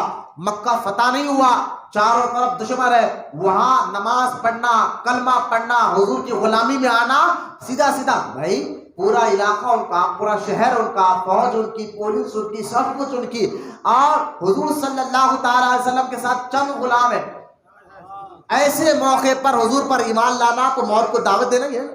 لوگ بولیں گے یار بھائی فوج ان کے پاس, ہتھیار ان کے پاس, ملک ان کا, ہتھیار ان کا, سب کچھ ان کا, ایسے موقع پر ہم ملک کے خلاف آواز کہاں ہوگا, ہماری تو جان چلی آئے گی. لیکن جو لوگ ایسے موقع پر جو صحابہ ایمان لائے اور حضور کا ساتھ دیا, اللہ کے راہ میں خرچ کیا, تو اللہ خود کہہ رہا ہے وہ مسلمان اس مسلمان سے بہتر ہے جو مکہ فتح ہونے کے بعد ایمان لائے. مطلب آپ دیکھیے اللہ فرمایا تم میں سے وہ برابر نہیں جنہوں نے فتح مکہ سے پہلے ایمان لایا, فتح مکہ سے پہلے ایمان لایا. پھر اللہ فرماتا اولئک اعظم درجات. یہ دیکھیں اللہ پاک فرما رہا ہے اولئک اعظم درجات من الذین انفقوا من بعد وقتلوا. اللہ فرما رہا ہے اور وہ ان سے بڑے ہیں جنہوں نے بعد فتح کے خرچ اور جہاد کیا. یعنی جو لوگ مکہ فتح ہونے سے پہلے ایمان لائے, اللہ فرما رہا ہے وہ مسلمان وہ صحابہ جو مکہ میں ایمان لائے ان سے بڑے ہیں. کس سے بڑے مولا؟ جو مکہ فتح ہونے کے بعد, جب ملک پورے ہاتھ میں آ گیا, فوج پورے ہاتھ میں آ گیا, اس کے بعد جو مسلمان ہوا. حالانکہ مقام ان کا بھی ہے, لیکن اللہ فرما رہے تم سے بڑا درجہ وہ صحابی کا ہے جو مکہ فتح ہونے سے پہلے ایمان لائے. مولانا محبت سے سبحان اللہ کا. اب دیکھیں اللہ کیا کہا اولئک اعظم درجات, اولئک اعظم درجات, تمہارے سے زیادہ ان کے درجے بلند ہیں, ان کے درجے بلند ہیں جو مکہ فتح ہونے سے پہلے ایمان لے کر آئے تھے. ارے بھائی مکہ فتح ہو گیا, فوج آ گئی, ملک ہاتھ میں آ گیا, سارے جھگڑے ختم ہو گئے, اب کوئی ایمان لا لیا. اللہ فرماتا نہیں تمہارا بھی ایمان قبول ہے لیکن تم سے بڑا درجہ ان کا. بولے نا سبحان اللہ, تم سے بڑا درجہ ان کا ہے. پھر اللہ کیا فرما رہا ہے یہاں ایک آیت پہ غور کریں.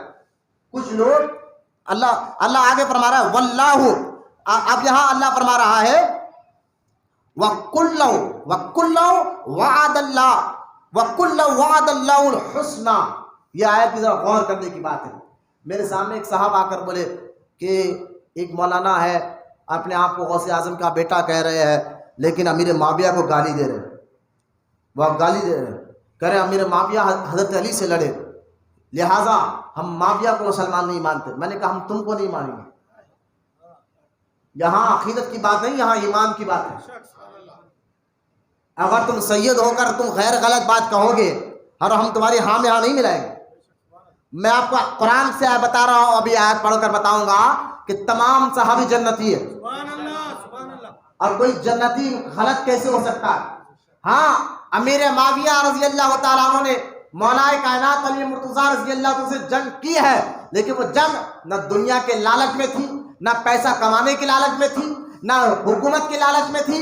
وہ جنگ صرف شریعت کے دائرے میں تھی اور ان جنگ میں حق پر صحیح راستے پر حضرت علی تھے.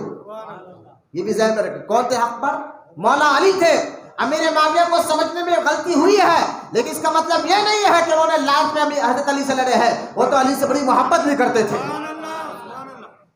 لہٰذا میں آپ کو بتانا چاہتا ہوں اگر کوئی آپ کے سامنے صحابہ کو معاذ اللہ غیر غلط باتیں کر رہا ہے تو آپ یہ آیت پڑھیں, سورہ حدید آیت نمبر 10. اللہ کیا کہہ رہا ہے؟ پہلے مقام بتا دیا, مرتبے بتا دیا صحابہ کے کہ وہ افضل ہے, تم سے بڑے درجے والے ہیں جو مکہ فتح ہونے سے پہلے ایمان لا. پھر وہ ان کے بعد وہ اچھے ہیں جنہیں مکہ فتح ہونے کے بعد ایمان لائے. پھر اللہ آگے فرماتا, لیکن محبوب سن آگے میری بات, اللہ آگے فرماتا وَكُلًّا وَعَدَ اللَّهُ الْحُسْنَى. اللہ فرماتا میں نے تمام تیرے غلاموں سے, نے تمام صحابہ سے, اللہ فرما رہا ہے وعد اللہ, میں نے وعدہ لیا ہے. کس نے لیا ہے وعدہ؟ کس نے لیا ہے وعدہ؟ اب کیا وعدہ ہے سننا, کس سے بات چل رہی ہے؟ حضور کے صحابہ سے بات چل رہی ہے. اللہ فرما رہا ہے, یہ قرآن میں بتا رہا ہوں, بولے نا محبت سے سبحان اللہ. قرآن کی آیت آپ کے سامنے پڑھ رہا ہو, جہاں قرآن میں نماز, روزہ, حج, زکوٰۃ کا ذکر ہے وہاں قرآن میں اللہ تعالیٰ نے اپنے محبوب بندوں کا بھی ذکر فرمایا ہے. اب غور کریں آپ, اللہ کیا کہہ رہا ہے وَكُلًّا وَعَدَ اللَّهُ. اے محبوب کل, کل کس کو کہتے ہیں؟ ذرا یہ عربی لفظ ہے کل, ایک آدمی کو عربی میں واحد کہتے ہیں, ہے نا. ایک آدمی کو واحد کہتے ہیں, دو کو ثلاثہ کہتے ہیں, تین کو چار کو عشرہ, سات آدمی کو جو ہے سبا کہتے ہیں. تو جہاں سات آدمی ہو تو سبا, جہاں پورے آدمی ہو تو کل کہتے ہیں. پوروں کو کیا کہتے ہیں؟ پوروں کو. اگر پورے آدمی گننا ہے, یہاں جتنے بیٹھے ہوئے ہیں مگر 1 2 3 4 5 کل, تو سب آ گئے. یہاں اللہ کیا کہہ رہا ہے قرآن میں وَكُلًّا, بولو نا محبت سے سبحان اللہ. محبوب تیرے تمام ساتھی, تیرے تمام ساتھیوں سے میں نے وعدہ کر لیا ہے. مولا وعدہ کیا ہے آگے سنیے آپ. اس آیت سے صحابہ کا مقام مرتبہ بھی سمجھ میں آئے گا اور صحابی کا ادب بھی آپ کے دلوں میں آ جائے گا. اللہ فرما رہا ہے وَكُلًّا وَعَدَ اللَّهُ الْحُسْنَى. محبوب میں نے تیرے تمام صحابہ سے وعدہ کر لیا ہے کہ ان کو جنت میں داخل کروں گا. بولا محبت سے سبحان اللہ. اب مجھے بتائے امیر معاویہ صحابی ہے یا نہیں ہے؟ نا, بالکل صحابی ہے. تو جنتی ہوئے یا نہیں وہ اس آیت کے تحت؟ اس آیت کے تحت جنتی ہوئے نہیں. جب اللہ پورے صحابہ سے جنت کا وعدہ کر چکا ہے, تم مولوی صاحب کہاں سے آ گئے کہ میرے معاویہ کو گالیاں دو اور ہم تمہاری بات سنیں؟ چاہے تم کس کے لیے اولاد ہو تو بات اور ایمان اور عقیدے کی بات آئے گی. خاندان بعد میں ہے, ایمان پہلے دیکھا جاتا ہے. یاد رکھو, ہم فلاں خاندان سے, مطلب خاندان بعد میں ایمان پہلے, خاندان بعد میں ایمان پہلے, رشتہ داری بعد میں ایمان پہلے, باپ بعد میں ایمان پہلے, ماں بعد میں ایمان پہلے. یہ ہم نے نہیں بنایا ہے, یہ اللہ پاک نے طریقہ بتایا ہے. ایمان لانے کے بعد خاندانوں کی عزت ہے, قبیلوں کی عزت ہے. اگر کوئی خاندان میں رہ کر کہنے باپ ہے, اگر باپ حضور کا گستاخ ہے تو آپ کیا کہیں گے؟ بولے باپ اپنی جگہ ہوگا لیکن ہم اس کی عزت نہیں کریں. کیوں؟ جو حضور کا نہیں وہ ہمارا. اب میں یہ ساری باتیں آپ کو اس لیے سنا رہا ہوں, اس سے اندازہ کرے کہ تمام صحابہ کا مقام و مرتبہ کیا ہے. بولو یار سبحان اللہ. چہروں پر مسکراہٹ لاتے بولی سبحان اللہ. تمام صحابہ کا مقام و مرتبہ کیسا, اللہ ان سے راضی. اللہ کہہ رہا ہے کہ میں وہ جنتی میں نے ان سے جنت کا وعدہ کر لیا ہے. اب اللہ یہ بھی قرآن میں کہہ رہا ہے تمام صحابہ آپس میں برابر نہیں. یوں تو مسلمانوں سے سارے بڑے نبیوں کے پاس صحابہ ہے، لیکن صحابہ میں آپس میں کوئی برابر نہیں، ان کے کسی کے مقام الگ، کسی کے رتبے الگ، کسی کے رتبے الگ، کسی کے رتبے الگ۔ اب مجھے بتائیے، جب تمام مسلمانوں میں سب سے افضل نبیوں کے بعد صحابہ ہے، اور صحابہ میں بھی رتبے ہے، مقام مرتبے ہے، لیکن سنو تمام صحابہ کتنے گزرے؟ 1,40,000 یا 1,30,000 صحابی گزرے ہیں۔ اب 1,30,000 صحابہ، ان کے آپس میں درجے الگ الگ، رتبے الگ الگ، جبکہ 1,30,000 صحابہ قیامت تک کے مسلمانوں سے بڑے، بولو یار سبحان اللہ، قیامت تک کے مسلمانوں سے بڑے، نبیوں کے بعد قیامت تک کے مسلمانوں سے بڑے یہ 1,30,000 صحابہ ہے۔ اور یہ 1,30,000 صحابہ آپس میں ایک رتبے نہیں، کسی کا رتبہ اعلیٰ ہے، کسی کا کم ہے، اور ان 1,00,000 صحابہ میں سب سے بڑے صحابی اور سب سے بڑا رتبہ رکھنے والے ابو بکر صدیق رضی اللہ تعالیٰ، بولے محبت سے سبحان اللہ۔ ابو بکر صدیق رضی اللہ تعالیٰ کا مقام تمام صحابہ میں سب سے اعلیٰ، سب سے اونچا، سب سے بڑا۔ اسی لیے آپ نے نہیں دیکھا خطیب جب خطبے میں ٹھہرتا ہے عربی خطبے میں تو آپ نے نہیں سنا کیا کہتا ہے؟ بعد الانبیاء بتحقیق امیر المؤمنین ابو بکر صدیق رضی اللہ تعالیٰ عنہ۔ اب تمام صحابہ میں افضل اور اعلیٰ مقام سیدنا ابو بکر صدیق کا ہے۔ آج یہ وہ مہینہ ہے جمادی الثانی کا، جمادی الاخری بھی اس کو کہتے ہیں، جمادی الثانی بھی اس کو کہتے ہیں۔ اسی مہینے کی 22 تاریخ کو، چاند کی 22 تاریخ کو حضرت ابو بکر صدیق کا عرس ہوتا ہے۔ مولانا محبت سے سبحان اللہ۔ ابو بکر صدیق رضی اللہ تعالیٰ کا عرس مبارک ہوتا ہے، اس لیے میں نے آج پہلے صحابہ کس کو کہتے ہیں میں نے سمجھا، صحابہ کا مقام بتایا، اور صحابہ میں قرآن میں اللہ ان کے بارے میں کیا کر رہے ہیں وہ بتایا، حدیثیں میں نے آپ کے سامنے رکھی ہے۔ اب آ جائے ابو بکر صدیق کا مقام و مرتبہ کیا ہے۔ سب سے پہلے حضور پر ایمان لانے والے ابو بکر صدیق ہیں، مولانا محبت سے سبحان اللہ۔ دیکھیے کچھ لوگ کہتے ہیں نہیں بیوی خدیجہ الکبریٰ، کسی علماء نے کہا نہیں حضور کے غلام زید بن حارثہ ہے، کسی نے کہا نہیں حضرت مولا کائنات علی مرتضیٰ ہے رضی اللہ تعالیٰ عنہ۔ لیکن سننا حضرت امام اعظم ابو حنیفہ رضی اللہ تعالیٰ فرماتے ہیں کہ مردوں میں سب سے پہلے ایمان لانے والے ابو بکر صدیق ہیں، عورتوں میں سب سے پہلے ایمان لانے والے سیدہ خدیجہ الکبریٰ ہیں، اور غلاموں میں سب سے پہلے ایمان لانے والے حضرت زید ہیں، اور بچوں میں سب سے پہلے ایمان لانے والے حضرت مولا علی ہے۔ ابو بکر صدیق رضی اللہ تعالیٰ عنہ حضور سے عمر میں 2 سال کے چھوٹے بھی تھے، اور حضور صلی اللہ تعالیٰ علیہ وسلم کو حضور نے جو اعلان نبوت کیا 40 سال کی عمر میں، اپنے نبی ہونے کا اعلان کب کیا؟ 40 سال کی عمر میں، حالانکہ آپ اس وقت بھی نبی تھے جب آدم بھی پیدا نہیں ہوئے تھے، لیکن حضور اللہ تعالیٰ نے حضور کو آخری میں بھیجا۔ سرکار 40 سال مکہ میں رہے اور اپنی سیرت کو منوایا۔ لوگ کیا کہتے تھے اس عمر میں سرکار کو؟ جبکہ کافر مشرک اپنے باپ پر بھروسہ نہیں کرتے تھے، حضور پر بھروسہ کرتے تھے، اپنا مال، اپنا پیسہ، اپنا سونا چاندی حضور کے پاس امانت رکھا جاتے تھے، اور کہتے تھے پورے مکہ میں اگر سب سے زیادہ سچا اگر کوئی امین ہے تو وہ محمد رسول اللہ ہے۔ حالانکہ ابھی حضور نے نبی ہونے کا اعلان نہیں کیا تھا، نبی ہونے کا اعلان نہیں کیا تھا۔ جب 40 سال کی عمر ہوئی اللہ تعالیٰ کا حکم ہوا محبوب اب اعلان کرو۔ جب سرکار نے اعلان نبوت کیا اس وقت مکہ میں ابو بکر صدیق تھے نہیں، مکہ میں ابو بکر صدیق تھے نہیں، کئی بار ملک شام گئے ہوئے تھے کاروبار کے لیے، تجارت کے لیے ملک شام گئے ہوئے تھے۔ ادھر اعلان نبوت کیا سرکار نے، اور وہاں ابو بکر صدیق رضی اللہ تعالیٰ عنہ جو ملک شام گئے ہوئے تھے فرماتے ہیں میں سو رہا تھا، اچانک میں نے خواب میں دیکھا کہ میرے گود میں چاند اتر کر آیا ہے۔ بولے نا محبت سے سبحان اللہ، چاند اتر کر آیا ہے۔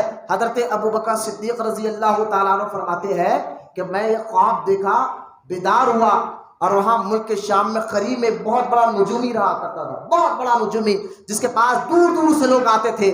حضرت ابو بکر صدیق کہتے ہیں میں وہاں پہنچا اور پہنچ کر اس کے سامنے کہا مجھے ایسا خواب آیا ہے۔ میں نے اپنا خواب اس کو بیان کیا تو اس نجومی نے کہا، غور سے دیکھ کر کہا تم کہاں کے سے آئے ہو، کہاں کے رہنے والے ہو؟ تم ابو بکر کہتے ہیں میں کہہ رہا ہوں میں عرب سے آیا ہوں۔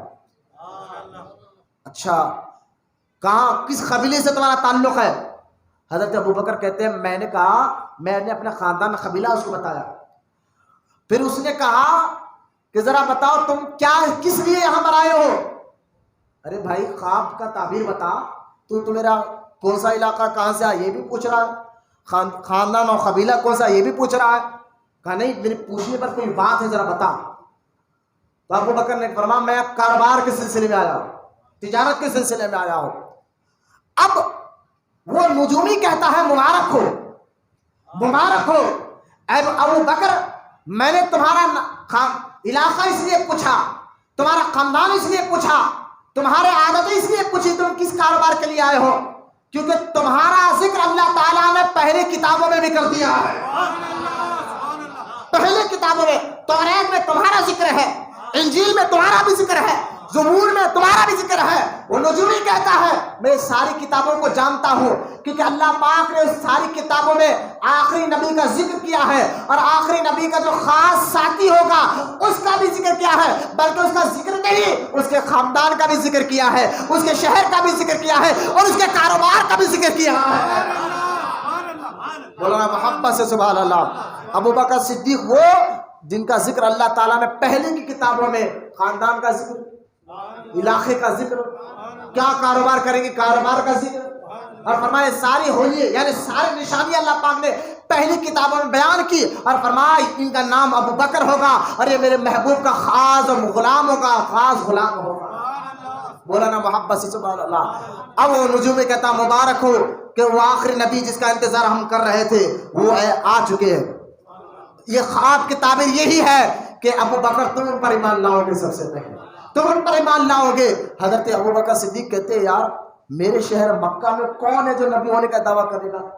تو آپ ذہن لڑائے تو آپ کی سوچ، آپ کی فکر حضور پر جا کر رک گئے، کیونکہ ابوبکر صدیق حضور سے پہلے سے بھی دوستانہ تھا، اور حضور کے ساتھ کاروبار میں، تجارت کے معاملے میں حضور کے ساتھ اعلان نبوت سے پہلے بھی ابوبکر صدیق حضور کے ساتھ گئے تھے، تو حضور کے ساتھ جا کر حضور کی عادتوں کو دیکھا تھا، حضور کی مزاج کو دیکھا تھا، حضور کے چلنے پھرنے، اٹھنے بیٹھنے، کھانے پینے، ہر چیزوں کو دیکھا تھا۔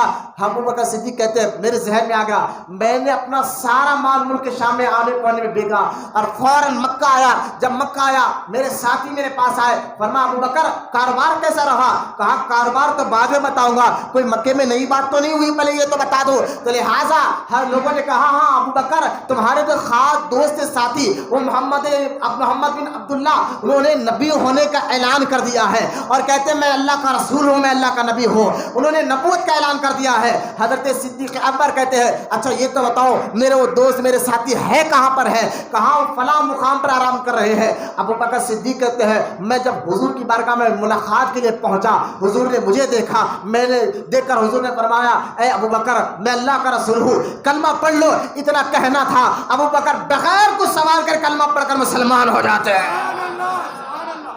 مولانا محبت سے سبحان اللہ۔ ابوبکر کلمہ پڑھ کر پہلے مسلمان ہو جاتے ہیں، اور ہونا تھا حضرت ابوبکر صدیق رضی اللہ تعالیٰ عنہ کو، وہ صحابی رسول حضرت ابوبکر صدیق کہتے ہیں یا رسول اللہ میں تو ایمان لا لیا ہوں، لیکن میں آپ کے نبی ہونے کی پہچان کیا ہے؟ کیا ہے پہچان؟ یہ بھی میں جاننا چاہتا ہوں، کیونکہ آپ کے عادات، آپ کے اخلاق، آپ کے مزاج کو میں نے دیکھا ہے، لیکن نبی غیب کی خبریں جانتا ہے، نبی کا معنی ہی غیب کی خبر جاننے والا ہے، لہٰذا آپ نبی ہمیں تو یقین کر رہا ہے، لیکن اور یقین بڑھے اس کے لیے آپ کیا مجھے بتائیں گے؟ تو سرکار تو مکے میں تھے نا، ابوبکر ملک شام میں خواب دیکھا تھا، اللہ کے رسول صلی اللہ علیہ وسلم فرماتے ہیں ابوبکر میرے سچے ہونے کی دلیل یہ ہے جو خواب تو نے ملک شام میں دیکھا تھا، مولانا محبت سے سبحان اللہ، جو خواب تم نے ملک شام میں دیکھا تھا میں اس کی تعبیر بھی بتا رہا ہوں، اور ساتھ ہی ساتھ یہ بھی کہتا ہوں کہ تم نے جا کر اس نجومی سے پوچھا، اور جو نجومی نے تمہیں باتیں بتائی ہے یقیناً ابوبکر تمہارا ذکر اللہ تعالیٰ نے پہلے کتابوں میں بھی کر دیا ہے۔ مولانا محبت سے سبحان اللہ۔ ابوبکر صدیق کا مقام کیسا ہے کہ ابھی پیدا نہیں ہوئے، لیکن اللہ تعالیٰ ان کے صفات کا، ان کے اخلاق کا، ان کے کردار کا، ان کے مزاج کا ذکر اللہ نے پہلے کتابوں میں کیا ہے، پہلے کی کتابوں میں کیا ہے۔ یہ مقام مرتبہ ابوبکر صدیق رضی اللہ تعالیٰ عنہ کا۔ اب اس کے بعد ساری زندگی صدیق اکبر حضور کے ساتھ ہے، ساری زندگی سفر میں ساتھ، حجر میں ساتھ، گھر میں ساتھ، خلوت میں ساتھ، یہاں تک کہ آج قبر میں بھی حضور کے ساتھ ہی ہے. آج بھی قبر شریف جو ہے ابو بکر صدیق کی حضور کے ساتھ ہی ہے. اور یہاں حدیث پاک میں اللہ کے رسول صلی اللہ علیہ وسلم نے ارشاد فرمایا کہ جو روحوں کی دنیا میں، آپ پیدا ہونے سے پہلے کہاں تھے؟ روحوں کی دنیا میں. کہاں تھے؟ جس کو عالم ارواح کہا جاتا ہے. سورہ ال عمران 3 پارے میں اس کا ذکر بھی موجود ہے. آپ پڑھ کر دیکھیں، روحوں کی دنیا بھی ہوتی ہے. وہ روحوں کی دنیا، وہاں سے پھر اللہ پاک ہمیں جسم بنا کر ماں کے پیٹ کے ذریعے دنیا میں بھیجتا ہے. لیکن ہم آپ پیدا ہونے سے پہلے روحوں کی دنیا میں تھے. حدیث پاک میں اللہ کے رسول صلی اللہ علیہ وسلم نے ارشاد فرمایا تمہاری روح عالم ارواح میں سب کے زیادہ کس کے قریب ہوتی تھی؟ جس کے ساتھ بیٹھتی تھی، جس کے ساتھ اٹھتی تھی. تو دنیا میں آنے کے بعد بھی وہ تمہارے دوست بن کر سامنے آتے ہیں. وہ تمہارے دوست بن کر سامنے آتے ہیں. تمہاری روح جس سے آخرت میں عالم ارواح میں روحوں کی دنیا میں محبت کرتی تھی، دنیا میں آنے کے بعد وہ شخص سے تم سے محبت کرنے لگ جاؤ گے. اب خوش نصیب ہے آپ لوگ کہ آپ کی روح غوث اعظم سے محبت کرتی تھی. خوش نصیب ہے آپ لوگ، آپ کی روح غریب نواز سے محبت کرتی تھی. خوش نصیب ہے آپ لوگ، آپ کی روح بندہ نواز سے محبت کرتی تھی. اس کی دلیل یہ ہے کہ آج ہم بھی ان سے محبت کرتے ہیں. بولا نا محبت سے سبحان اللہ. تو روحوں کی دنیا میں آپ کی روح جس کے زیادہ سب سے قریب ہوتی، دنیا میں آنے کے بعد اس سے قریب ہو جاتی. بولنا سبحان اللہ. یہ حدیث بیان فرما رہا ہوں. غلام رسول سعیدی نے مقالات سعیدی میں اس حدیث کو نقل فرمایا ہے. یہ حدیث کی روشنی میں بیان فرما رہا ہوں. تو روحوں کی دنیا میں جس سے زیادہ محبت کرتی تھی، جس کے ساتھ رہتی تھی، دنیا میں آنے کے بعد وہ اسے محبت بھی کرتا ہے، اس کے ساتھ بھی رہتا ہے. اب اندازہ کریں، ابو بکر صدیق حضور کے ساتھ رہ رہے ہیں، کھانے میں ساتھ رہ رہے ہیں، چلنے میں ساتھ رہ رہے ہیں، سفر میں ساتھ رہ رہے ہیں، خبر میں بھی ساتھ رہے ہیں. یہاں تک کہ حضور فرماتے ہیں جب قیامت کے دن سور اللہ پاک کے حکم سے پھونکا جائے گا، خبر میں سب سے پہلے میں اٹھوں گا، میرے ساتھ ابو بکر اٹھے گا. اور جنت میں سب سے پہلے میں اور میرے ساتھ ابو بکر جائے گا.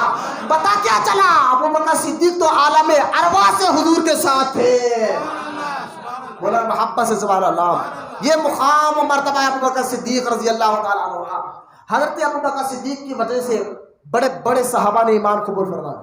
بڑے بڑے صحابہ کرام نے جو ہے نا ابو بکر صدیق کے کہنے پر، جس میں حضرت عثمان غنی بھی ہے.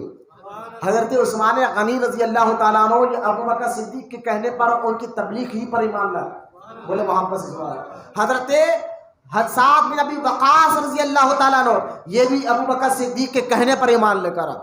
حضرت عثمان بن مسعود رضی اللہ تعالیٰ عنہ یہ بھی ابو بکر صدیق کے کہنے پر ایمان لائے. یہاں تک حضرت سیدنا ابو طلحہ رضی اللہ تعالیٰ عنہ یہ بھی ابو بکر صدیق کے کہنے پر ایمان لے کر آئے. اور حضور سے بڑی محبت تھی سرکار ابو بکر صدیق کو. اتنی محبت حضور کے بغیر ایک لمحہ سرکار ابو بکر صدیق نہیں رہتے تھے. اس لیے آپ سے پوچھا گیا کہ اے ابو بکر صدیق اس دنیا میں آپ کو سب سے زیادہ کیا پسند ہے؟ حضرت ابو بکر صدیق فرماتے ہیں سب سے زیادہ مجھے پسند ہے وہ یہ کہ میں حضور کو دیکھتا رہوں. بولو نا سبحان اللہ. حضور کو دیکھتا رہوں اور اپنا سارا مال حضور ہی پر قربان کروں، یہ میری سب سے زیادہ خواہش ہے. حضرت ابو بکر صدیق اس وقت ایمان لائے جب کوئی مسلمان تھا نہیں. بھائی آپ کہیں گے نہیں، خدیجہ الکبریٰ تھی، مولا علی تھے، حضرت زید تھے. میں نے کہا ذرا غور کرو، بی بی خدیجہ الکبریٰ عورت ہے نا. اس وقت ایمان لانا کہ کتنی بڑی ذمہ داری کا کام تھا. جب کوئی مسلمان نہیں، پہلے مسلمان ابو بکر صدیق ہے، پہلے ایمان والے ابو بکر صدیق ہے، حضور پر ایمان لانے والے، اللہ پر ایمان لانے والے. جبکہ سارا مکہ دشمن ہے، آپ ابو بکر صدیق کہیں گے بی بی خدیجہ الکبریٰ تھی. میں نے کہا عورت تھی.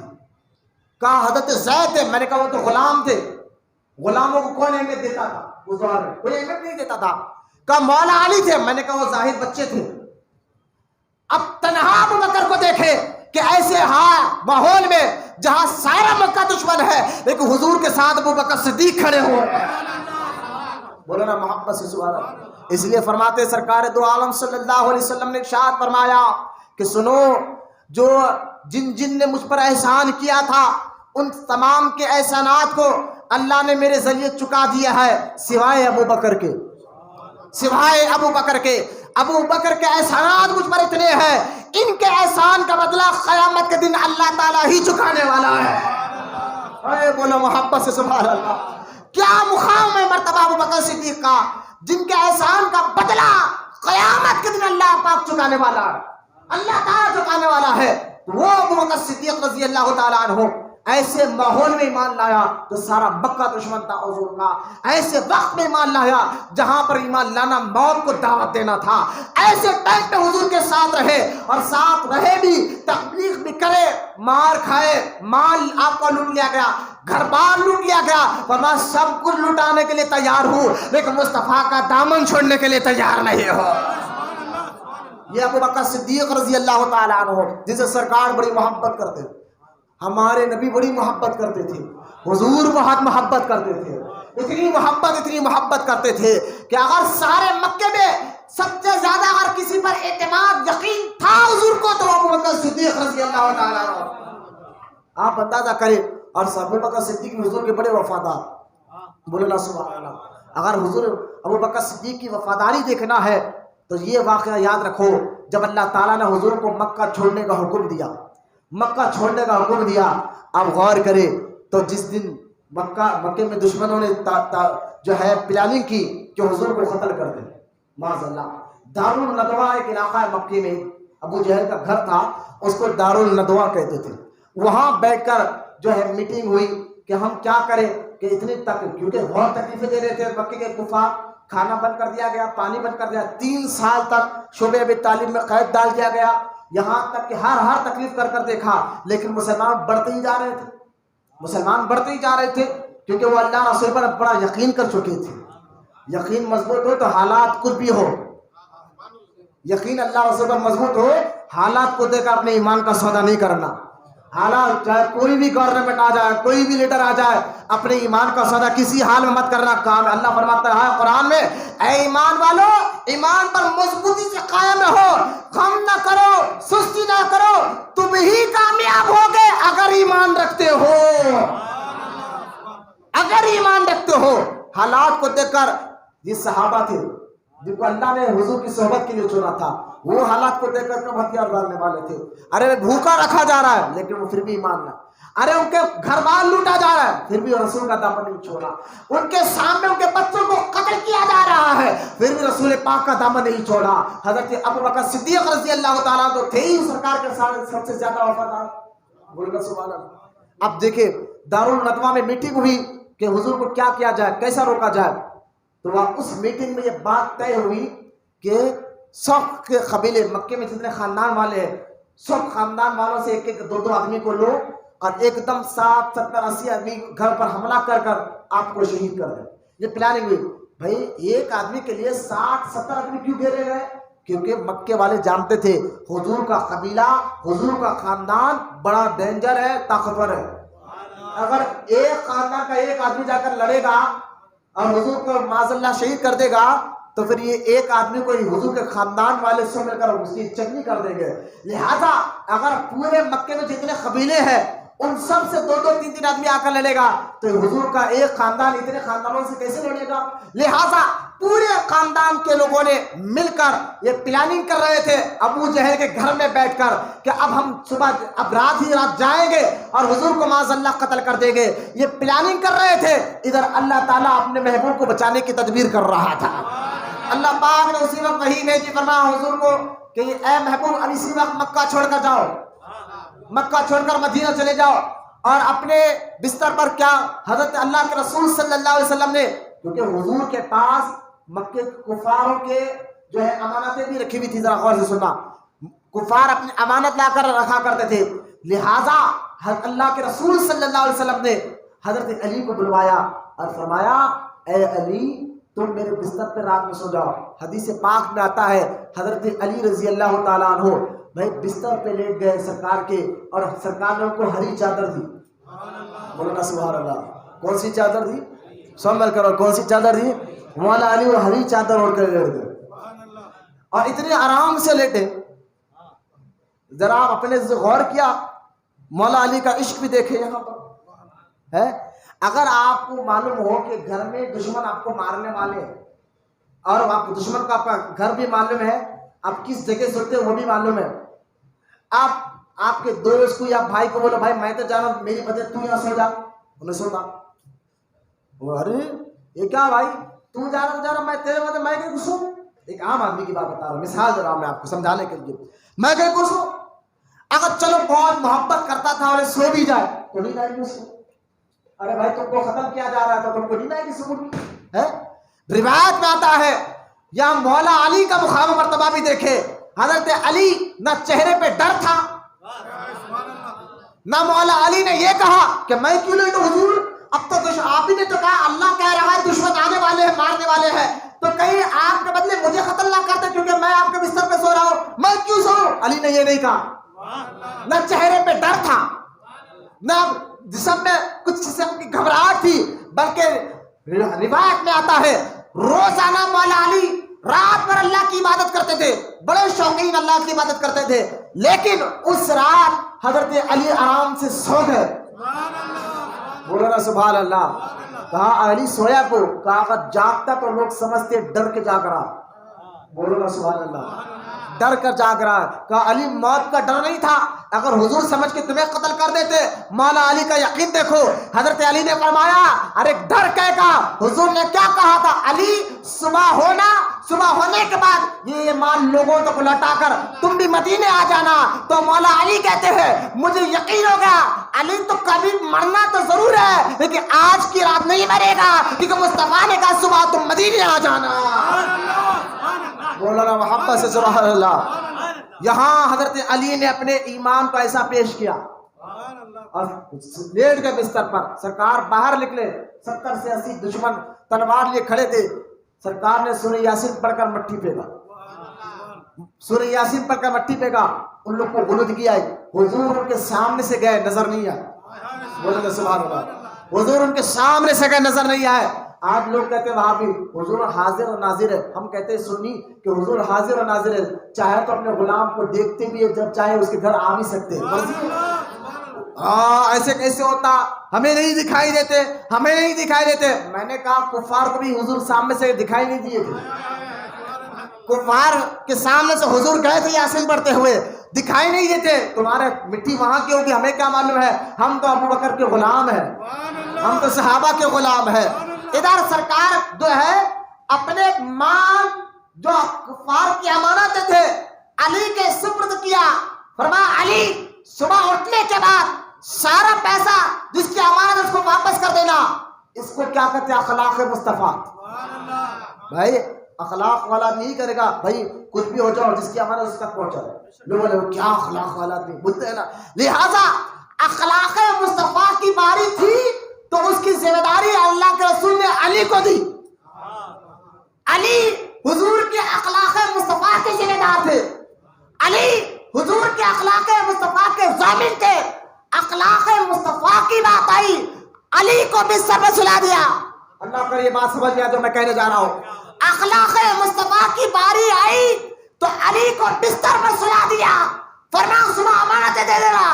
لیکن جان بچانے امانت کی باری آئی تو سرکار ابو بکر کو ساتھ لے کر جا رہے ہیں. معلوم کیا ہوا، علی اخلاق مصطفیٰ کی ذمہ داری لے رہے ہیں، ابو بکر جان مصطفیٰ کی ذمہ داری لے رہے ہیں. بولا محبت سے سبحان اللہ. کیا مقام آ رہے آپ چہرے سست نہ ہو، محبت سے بولیے سبحان اللہ. ابو بکر کے صدیق کا ذکر سے حضور خوش ہوتے ہیں. سرکار نے فرمایا میری امت پر واجب ہے ابو بکر کا شکر ادا کرے. میری امت کے مسلمانوں، سرکار نے فرمایا قیامت تک مسلمانوں پر واجب ہے وہ ابو بکر کا شکر ادا کرے، ابو بکر کا شکر ادا کرے. ارے مسلمان ہو تو چہرے پر خوشیاں لا کر بولو سبحان اللہ. سرکار کی حدیث کے مطابق بولو محبت سے سبحان اللہ. ہاں اخلاق مصطفیٰ کی ذمہ داری علی نے لی اور جان مصطفیٰ بچانے کی ذمہ داری ابو بکر نے لی. کتنا یقین تھا ابو بکر پر حضور کو، کتنا بھروسہ تھا ابو بکر پر حضور کو. اب غور کرے، یہاں علی نے ایسی وفاداری دکھائی، اب سیدھا سرکار پہنچے وہاں اپنے گھر سے لے کر صدیق اکبر کے گھر کو. رات کا وقت تھا، یوں سمجھانے کے لیے رات کے 3 یا 4 بج رہے تھے. ایسے موقع پر بندہ سوتا ہے 3-4 بجے رات کو، آدھی رات کا وقت تھا. سرکار گئے، دروازہ میں کھٹکھٹایا، دروازہ کھٹکھٹانا تھا، فوراً ابو بکر سے دروازہ کھول گیا. فوراً کہا حضور میں راضی ہوں. کہا ابو بکر سوئے نہیں؟ کہا یا رسول اللہ جب سے آپ نے کہا تھا نا ابو بکر اللہ کا حکم آئے گا مکہ چھوڑ کے ہمیں جانا ہے، بس میں روز رات کو وہی انتظار کرتے بیٹھا ہوں کب حضور آئیں گے اور کب مجھے جانا ہے۔ بولنا محبت سے سبحان اللہ، کب حضور آئیں گے کب جانا ہوگا، یہی تو انتظار کرتے بیٹھا ہوا ہوں۔ اب یہاں غور کرنے کی بات ہے، ابو بکر صدیق کہتے ہیں یا رسول اللہ اجازت مل گئی؟ کہاں مل گئی، چلے۔ اب یہاں وفاداری میں آپ کو بتا رہا ہوں، ادھر مولا علی کی وفاداری دیکھی، ادھر ابو بکر یہ نہیں سوچ رہے بھائی سارا مکہ دشمن ہے، میں جاؤں گا تو دشمن میرے گھر کا حال کیا کریں گے، میرے گھر میں بیوی ہے، 2 بیٹیاں حضرت سیدہ عائشہ صدیقہ سیدہ اسماء ہے، بوڑھا باپ ہے جو دکھائی نہیں دے رہا تھا، اتنے کم عمر ہے یعنی کافی عمر کے باپ ہے، بیوی ہے، بچے ہیں، ابو بکر کو کسی کا خیال نہیں رہا۔ بولو سبحان اللہ۔ ارے بھائی سارا لوگ شہر دشمن ہے، اگر زیادہ دل میں خیال ہے حضور میں اگر آپ کے ساتھ چلا گیا تو دشمن میرے گھر پہ حملہ کر کر میرے بیوی کو مار سکتے ہیں، بچوں کو مار سکتے ہیں، میرا بوڑھا باپ ہے ان کو مار سکتے ہیں، اگر میں آپ کے ساتھ جاؤں گا تو یہ سارا معاملہ کیا ہوگا، اس کی ذرا بھی فکر ابو بکر کو نہیں تھی۔ ارے بولو سبحان اللہ، کیا محبت تھی اللہ رسول پر کہ سب کچھ قربان ہو لیکن رسول پاک کا دامن چھوڑنا نہیں ہے۔ اور یہ صرف ابو بکر کے مزاج نہیں، ان کے گھر والوں کی بھی مزاج کیسے تھی میں آپ کو بتاؤں گا۔ صرف ابو گھر والے بیوی کیا ہو، ارے بیوی رو رہی تھی، بچے رو رہے تھے ڈر کے، نہیں کیا ہوا میں بھی بتاؤں گا۔ حالات کیا بتا رہے ہیں، ایسی حالت میں چھوڑ کر نہیں جا سکتے۔ ابو بکر چھوڑ کر گئے، گھر میں جتنا مال تھا اٹھایا، سواری لی، سرکار کے ساتھ نکل گیا۔ ادھر نکلے، صبح جب کافروں نے دیکھا سر پر مٹی ہٹی، غنودگی تھی، مٹی ہٹی، دروازہ کھولا، دیکھا بستر پر حضرت علی آرام کر رہے۔ کہا علی تم؟ کہا یہ امانتیں تھی سرکار کی، میں واپس کرنے کے لیے رک گیا۔ بولو کہاں گئے محمد عربی؟ کہا وہ تو چلے گئے۔ بولو سبحان اللہ۔ اب دیکھیں مکے کا سب سے بڑا گنڈا، آپ جانتے اس کا نام کیا تھا؟ سب سے بڑا گنڈا، سب سے بڑا خطرناک آدمی جس کے بارے میں حدیث میں سرکار نے فرمایا یہ میری امت کا فرعون ہے، میری امت کا یہ فرعون ہے، سب سے بڑا خطرناک آدمی، اس کا نام ابو جہل تھا۔ کیا نام تھا اس کا؟ ابو جہل۔ ابو جہل نے دیکھا حضور اپنے گھر میں نہیں ہے، حضور اپنے گھر میں نہیں ہے، دشمن ہے، بڑا خطرناک گنڈا ہے، خطرناک پہلوان، آج کے زمانے جو چاہے بول لے، لیکن ابو جہل نے دیکھا کہ مصطفیٰ گھر میں نہیں ہے تو وہ بھی جانتا تھا اگر یہ اپنے گھر میں نہیں ہے تو کہاں رہتے ہیں، وہ سیدھا ابو بکر کے گھر پر پہنچ گیا۔ دشمن کو بھی معلوم تھا کہ ابو بکر کی اور حضور سے محبت کیسی ہے، دشمن بھی جانتے تھے کہ ابو بکر صدیق اکبر کس طرح محبت کرتے حضور سے اور حضور کتنی محبت کرتے ابو بکر سے۔ اب بولو محبت سے سبحان اللہ۔ اب غور کرے، سیدھا ابو جہل جو ہے نا گیا گھر پر ابو بکر صدیق کے، اندازہ کرے اگر آپ کے علاقے کا کوئی پہلوان، روڈی، آورا، لچھا قسم کا آدمی جو آپ جانتے خطرناک آدمی ہے، پہلوان ہے، اگر وہ اچانک آپ کے گھر پر آ جائے آپ تو پریشان ہو گئے، ہے نا؟ ارے بھائی اتنا گندا غلیظ آدمی، خطرناک آدمی، پہلوان، آج کل تو نہ جانے کیسے کیسے نشے والے نشہ لے کر چھوٹی چھوٹی بات پر لوگوں کے قتل عام کر رہے ہیں۔ میں آپ کو سمجھانا چاہتا ہوں اگر خطرناک روڈی، خطرناک قسم کا پہلوان اچانک آپ کے گھر پر آئے، عورت تو عورت ہے، ایک مرد آدمی بھی کانپنے لگ جائے گا، یار اتنا خطرناک بےہودہ آدمی ہمارے گھر کیوں آ گیا، ہے نا یہ بات۔ لیکن ابو جہل تو سب سے زیادہ خطرناک آدمی تھا، مکے کا پہلوان تھا، سارا مکہ ڈرتا تھا اس سے۔ وہ پہنچا ابو بکر صدیق کے گھر پر، دروازہ کھٹکھٹایا تو گھر سے کوئی مرد نہیں، ابو بکر صدیق کی بیٹی سیدہ اسماء باہر آئی۔ بولو سبحان اللہ۔ عورت ہے، عورت ہے، اور آپ کو معلوم ہے عورتوں کا مزاج کتنا نرم ہوتا ہے اور کتنا جلدی ڈر جاتی ہے، چیخیں کتنا جلدی مارتی ہے، جو ایک معاملے سے، کاکروچ سے، جھنگور سے ڈرتی ہو، وہ عورت کا کتنا نرم مزاج ہے بھائی۔ اس کے سامنے وہ بھی تو عورت ہی، سیدہ اسماء ابو بکر صدیق کی بڑی بیٹی ہے، ابو بکر صدیق اکبر کی بڑی بیٹی ہے۔ دروازہ کھٹکھٹایا، بیٹی نے دروازہ کھولا تو دیکھ کر ڈری نہیں، سامنے ارے بھائی ابو جہل کھڑا ہوا ہے، وہ ابو جہل جس سے سارا مکہ ڈرتا ہے، پہلوان روڈی قسم کا آدمی کھڑا ہوا ہے، یہ صدیق اکبر کی بیٹی اور رسول پاک کی عاشق تھی۔ دروازہ کھولا، سامنے دیکھا ابو جہل کھڑا ہوا ہے، آنکھ میں آ کر کیا ہے، سبحان اللہ، آنکھ میں آنکھ ملا کر کہا کیا ہے؟ وہ پریشان ہو گیا، یار مجھ سے تو سارا مکہ ڈرتا ہے، یہ صدیق کی بیٹی مجھ سے نہیں ڈرتی، کیا ہے؟ کہا ابو بکر ہے گھر میں؟ کہا نہیں ہے۔ بات بھی اسی انداز میں کرو، نہیں ہے کہ اچھا تمہارے گھر محمد عبداللہ آئے تھے، حضور آئے تھے؟ کہاں آئے تھے؟ بولو یار سبحان اللہ۔ یا تصور کرو، خدا کے واسطے تھوڑا تصور کرو، کوئی روڈی پہلوان گھر پر آئے تو بات نہیں نکلتی، مردوں کا حال برا ہو جاتا ہے۔ یہاں تو مکے کا سب سے خطرناک گنڈا جن کے بارے میں حضور نے فرمایا میری امت کا یہ فرعون ہے، فرعون، وہ آیا ہے، صدیق اکبر کی بڑی بیٹی آنکھ میں آنکھ ملا کر بات کر رہی ہے۔ کیا وفادار تھے، اللہ رسول سے محبت کیسی مضبوط تھی۔ آنکھ میں آنکھ ملا کر کہا کیا ہے؟ کہا ابو بکر ہے؟ نہیں ہے۔ کہا محمد عربی آئے تھے؟ ہاں آئے تھے۔ تو کہاں گئے وہ لوگ؟ بولے معلوم ہے۔ کہاں گئے بتا؟ نہیں بتاؤ گی۔ ارے بھائی مار دے گا خطرہ، کوئی پرواہ نہیں، کسی چیز کی پرواہ نہیں ہے۔ بیٹی کا عشق دیکھے اللہ رسول سے، صدیق اکبر کے گھرانے کی بیٹی کا عشق دیکھے کہ کیسا وفادار گھرانہ تھا یہ سارا کا سارا گھرانہ۔ آنکھ میں آنکھ ملا کر کہا ابو جہل معلوم ہے کہاں گئے، لیکن تجھے نہیں بتاؤں گی، تجھے نہیں بتاؤں گی۔ اس کو بڑا غصہ آیا، اس کے ہاتھ میں ڈنڈو بمبو تھا، بمبو جس کا لاٹھی کہتے ہیں، اور اس لاٹھی کو ببول کے کانٹے لگے ہوئے تھے، ایسی لاٹھی سامنے منہ پہ، اس نے کانٹی والا بمبو لیا، مارا سر پر سیدہ اسما کے، اور مار رہا تھا، مار کے جو بمبو کھینچا تو کانٹا جو ہے ان کے بالی میں اٹکا، اور ایسا زور سے کھینچا سیدہ اسما کا کان کٹ گیا، صدیق اکبر کے کان، بیٹی کے کان کٹ گیا، منہ سے آواز نکلی، چیخ نکلی، اندر سے اس کے دادا نے کہا اسما کیا ہوا، کیوں چیختی ہے؟ تو اندر سے آواز آنے پر کہا دادا کوئی بات نہیں، پیر میں کانٹا چبھ گیا ہے۔ بولو یا سبحان اللہ، پیر میں کانٹا چبھ گیا ہے۔ یہ ابو بکر صدیق کی بیٹی سیدہ اسما، بولو سبحان اللہ، یہ سیدہ اسما ہے۔ اب غور کرے، آپ گھر اندر گئی تو آپ کے دادا نے کہا، ابن قحافہ نے، کہ ابو بکر گیا کہاں گیا؟ بڑے بوڑھے لوگ عورتیں نا، کہاں چلے گیا ہوگا، کھانے کے لیے کیا ہے، کچھ بھی ہے نہیں ہے۔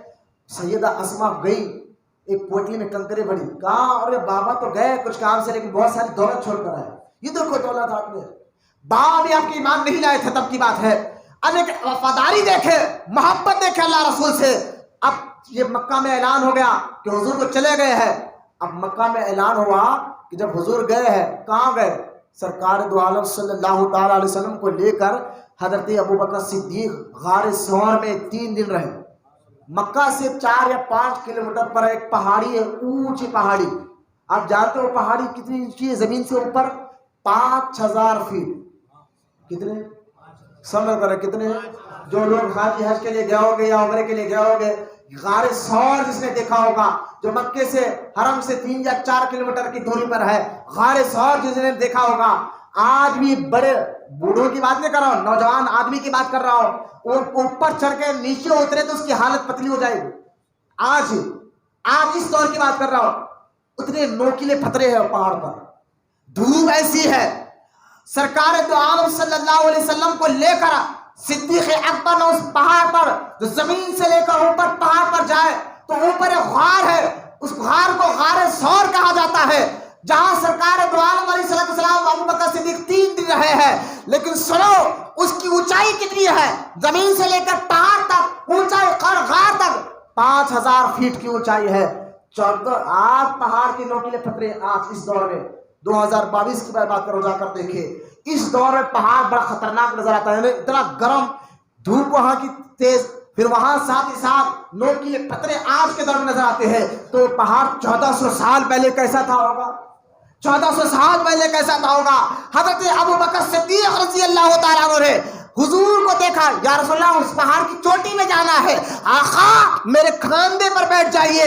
سرکار کو، سرکار دو عالم صلی اللہ علیہ وسلم کو ابو بکر نے کھاندے پر بٹھا کر زمین سے اس پہاڑ کے غار تک لے کر گئے ہیں۔ بولنا محبت سے سبحان اللہ۔ اس لیے سرکار فرماتے ہیں، جب کوئی ایک مرتبہ ہوا کا واقعہ، ایک شخص حضرت ابوبکر صدیق حضور کی بارگاہ میں آئے، کہیں یا رسول اللہ، آقا عمر میں اور میرے میں بحث ہو گئی ہے، کون عمر؟ جن کے بارے میں سرکار نے فرمایا میرے بعد کوئی نبی ہوتے تو عمر ہوتے، ایسا مرتبے والا عمر، جن کے بارے میں سرکار نے فرمایا اگر عمر کو دیکھے تو شیطان راستہ بدل لے، جن کے بارے میں سرکار نے فرمایا آسمان میں جتنے تارے اتنے عمر کے لیے کیا ہے۔ حضرت ابو بکر آ کے کہتے یا رسول اللہ، ابو بکر فرماتے ہیں یا رسول اللہ میرے میں عمر میں کوئی بات میں بحث ہو گئی، بعد میں نے ان سے معافی مانگا کہ عمر مجھے معاف کر دے، غلطی میری ہے، لیکن عمر معاف نہیں کر رہا، عمر معاف نہیں کر رہا ہے، حالانکہ میں نے التجا کی، معافی مانگ رہا ہوں، معاف نہیں کر رہے ہیں، آخر کیا کروں؟ یہ کہنا تھا سرکار دو عالم صلی اللہ علیہ وسلم رحمت اللہ عالمین ہے آقا، غصہ کبھی آتا نہیں تھا جلدی، سرکار کا چہرہ سرخ ہو گیا، جلال میں آ گئے، اچانک حضرت عمر بھی وہاں پر تشریف لے کر آئے، دیکھا حضور کا چہرہ سرخ ہے، ابو بکر صدیق گھٹنوں پر بیٹھ گئے، کہے یا رسول اللہ عمر کی کوئی غلطی نہیں تھی، عمر کی کوئی غلطی نہیں تھی، بات مجھ سے ہوئی تھی، میں ان سے معافی مانگ چکا ہوں۔ سرکار دو عالم صلی اللہ علیہ وسلم فرماتے ہیں عمر ابو بکر کون ہے تم جانتے نہیں ہو؟ ارے سب سے پہلے جس نے مجھے مانا ہے وہ ابو بکر ہے، جب سب انکار کرتے تھے ابو بکر میری تعظیم کرتا تھا، میری عزت کرتا تھا، اگر کوئی ابو بکر کو تکلیف پہنچائے مجھ محمد رسول اللہ کو یہ پسند نہیں ہے۔ اندازہ کرے عمر اگر ابو بکر سے ناراض ہو جائے، عمر فاروق اعظم رضی اللہ تعالیٰ عنہ، تو سرکار اتنے جلال میں آ جائے کہ فاروق اعظم کو بھی معاف نہ کرے، جلال میں آ جائے تو آج ایک کالے کپڑے والوں کو سرکار معاف کر دیں گے، جو ابو بکر کو گالیاں دیتے ہو، جو فاروق اعظم کو گالیاں دیتے ہو، اندازہ کرو اپنے ایمان کو بچایا، کیا محبت تھی ابو بکر صدیق کی۔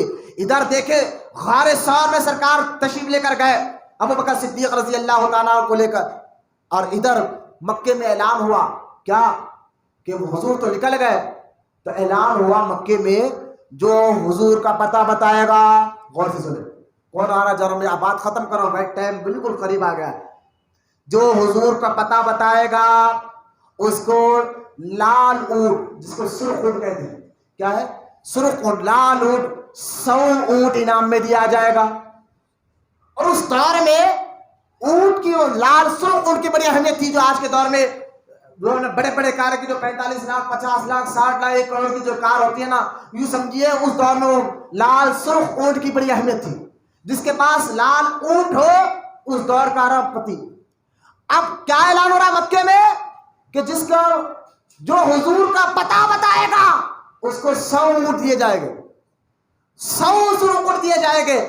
ابو بکر تو ابو بکر کی بیٹیاں تو بیٹیاں ہے، ابو بکر صدیق کے گھر میں کام کرنے والا نوکر جن کا نام عامر بن فہیرہ تھا، غلام تھا یہ ابو بکر کا، سبحان اللہ، غلام تھا ابو بکر صدیق کا۔ اور آپ جانتے ہیں یوں سمجھے کہ اس دور میں غلام بیچے جاتے تھے، جیسا کہ آج کے دور میں کپڑے بیچتے ہیں، برتن بیچتے ہیں، اس دور میں انسانوں کو بیچا جاتا تھا، اور جو جس انسان کو خرید لیتا اس کے مال پر، اس کے جسم پر اس کی حکومت ہو جاتی تھی۔ لیکن ابو بکر صدیق کے یہ غلام تھے عامر بن فہیرہ، اور یہ غلام تھے، اور غلام چاہتا تھا کوئی نہ کسی ذریعے سے میں آزاد ہو جاؤں، میں باہر ہو جاؤں، میں بھی اپنی آزاد زندگی گزاروں، تو لہٰذا وہ آزاد، یعنی یوں سمجھے اس دور میں غلام ٹکے پہ بک جاتے تھے۔ دیکھیں بھائی، اگر کوئی آدمی آپ کا دوست نے جو معاملے سے یوں سمجھے سمجھانے کے لیے اس کو بولے بھائی اگر میں تیرے کو 5 کروڑ دوں گا اپنے دوست کا پتہ بتا، یہ خراب ہو گیا نہیں ہو آج کے دور میں، ہے نا، دوست بک جاتا، بھائی بک جاتا پیسے کے لیے۔ دور ایسا چل رہا ہے، وقت ایسا چل رہا ہے، پیسے کے لیے انسان کچھ بھی کر سکتا ہے، کس کا بھی پتہ بتا سکتا ہے، کس کو بھی مار سکتا ہے، ٹکے پہ آج بکتے ہیں۔ اس دور میں بھی غلام بکتے تھے، وہ چاہتے تھے ہمیں پیسہ مل جائے، ہم آزاد زندگی گزارے، لیکن غور کرے یہ اعلان ہو رہا ہے اس دور میں کہ جو حضور کا پتہ بتائے گا اس کو 100 اونٹ دیے جائیں گے، 100 اونٹ دیے جائیں گے۔ وار ابو بکر صدیق تمہارا غلام کبھی کیا کہے گے، سبحان اللہ، غلام ہے ابو بکر صدیق کے عامر بن فہیرہ، وہ بکریوں کو چرا رہے ہیں، کفار خاص طور ابو بکر صدیق کے غلام کو دیکھ کر کہتے سنیے آپ اگر حضور کا ابو بکر کا پتہ بتائے تو 100 اونٹ، لال کلر کے 100 اونٹ، لیکن وہاں ابو بکر صدیق کا غلام کان تو دیر دیکھنا تک گوارا نہیں کر رہا، بول رہا سبحان، پتہ بھی معلوم ہے بکریاں چلانے کے بہانے غار سور جاتے تھے اور حضور کو دودھ پلا کر آ رہا ہے، بکریوں کا دودھ حضور کو پلا کر آ رہا ہے، لیکن وار ابو بکر کا غلام آ کر کسی کو نہیں بتا رہا ہے، جبکہ مال اتنے بڑے بکنے کے یہ ابو بکر صدیق ہے، ان کا گھرانہ ایسا، بیٹیاں ایسے، غلام ایسا، سب کچھ حضور پر قربان تھا، سب کچھ حضور۔ اس لیے قرآن کہتا ہے کہ اللہ کی نظر میں ابو بکر کا مقام کیا جانتے ہیں آپ؟ جب سرکار غار سور میں تھے، دشمن ڈھونڈتے ڈھونڈتے وہاں تک پہنچ گئے، غار بالکل قریب تھا، اگر نیچے بھی پیر دیکھتے تو غار نظر آ جاتا۔ ابو بکر صدیق رضی اللہ عنہ ڈر گئے، اور اپنے لیے نہیں ڈرے، اگر خود اپنے لیے ڈرتے تو گھر چھوڑ کے کیوں آتے؟ بولے حضور آپ جائیے میں تو ڈرتا ہوں۔ یہ کالے کپڑے والے بولے دیکھیے حضور ڈر گئے، ابو بکر ڈر گئے، ابو بکر ڈر گئے، علی نہیں ڈرے، ابو بکر ڈر گئے۔ ابے اگر ابو بکر ڈرتے تو 20 بچوں کو چھوڑ کر تھوڑے ہی آتے مکہ؟ یہاں صدیق اکبر ڈرے نہیں، ڈرے ضرور ہے، اپنے لیے نہیں، حضور کی حفاظت کے لیے۔ کہا یا رسول اللہ، بولے کیا ہوا ابو بکر؟ حضور دشمن قریب آ گئے ہیں، اگر نیچے پیر کی طرف نظر بھی رکھیں گے تو ہم نظر آ جائیں گے، اب کیا کریں؟ اب کیا کریں؟ اللہ قرآن میں تبھی آیت اتارتا ہے، بولنا سبحان اللہ۔ اب ابو بکر کا مقام یہ آخری بتا کر میں بات کرتا ہوں۔ اللہ فرماتا ہے ثانی اثنین اذ ہما فی الغار اذ یقولوا، ثانی اثنین، بولو محبت سے سبحان اللہ، اذ ہما فی الغار، غار آ گیا نا، اذ ہما فی الغار، سورہ توبہ کی آیت پڑھ لاؤ۔ جو دو تھے، دونوں میں سے ایک بولا، غار میں جو 2 جان تھی، ان 2 جان میں سے ایک جان نے کہا کہ ان کے صاحب کون ہے وہ جان؟ اللہ فرماتا ہے لی صاحبی، وہ صحابی ہے، بولو نا سبحان۔ ابو بکر تو وہ جن کو اللہ خود صحابی کہہ کر پکار رہا ہے، اب کون ابو بکر کے ایمان ہے؟ لی صاحبی ہی۔ تو انہوں نے کہا جب گھبرائے یا رسول اللہ دشمن دیکھ لیں گے، تو سرکار فرمایا کہ ابو بکر ڈر نہیں، اللہ ہمارے ساتھ ہے۔ مطلب کیا؟ اس غار میں ہم 2 نہیں، اللہ بھی ہمارے ساتھ ہے، ہم 2 نہیں، اللہ بھی ہمارے، یہ تسلی دے ہی رہے تھے۔ اللہ نے قرآن میں آیت اتار دی، اللہ فرماتا ہے لا تحزن ان اللہ معنا، یقیناً ان غار میں 2 تھے، دونوں میں سے ایک نے کہا حضور اب کیا ہوگا وہ دیکھ لیں گے، تو اللہ پاک فرماتا ہے، حضور نے کہا، اللہ پاک فرماتا ہے گھبراؤ نہیں، میں ان کے ساتھ ہوں۔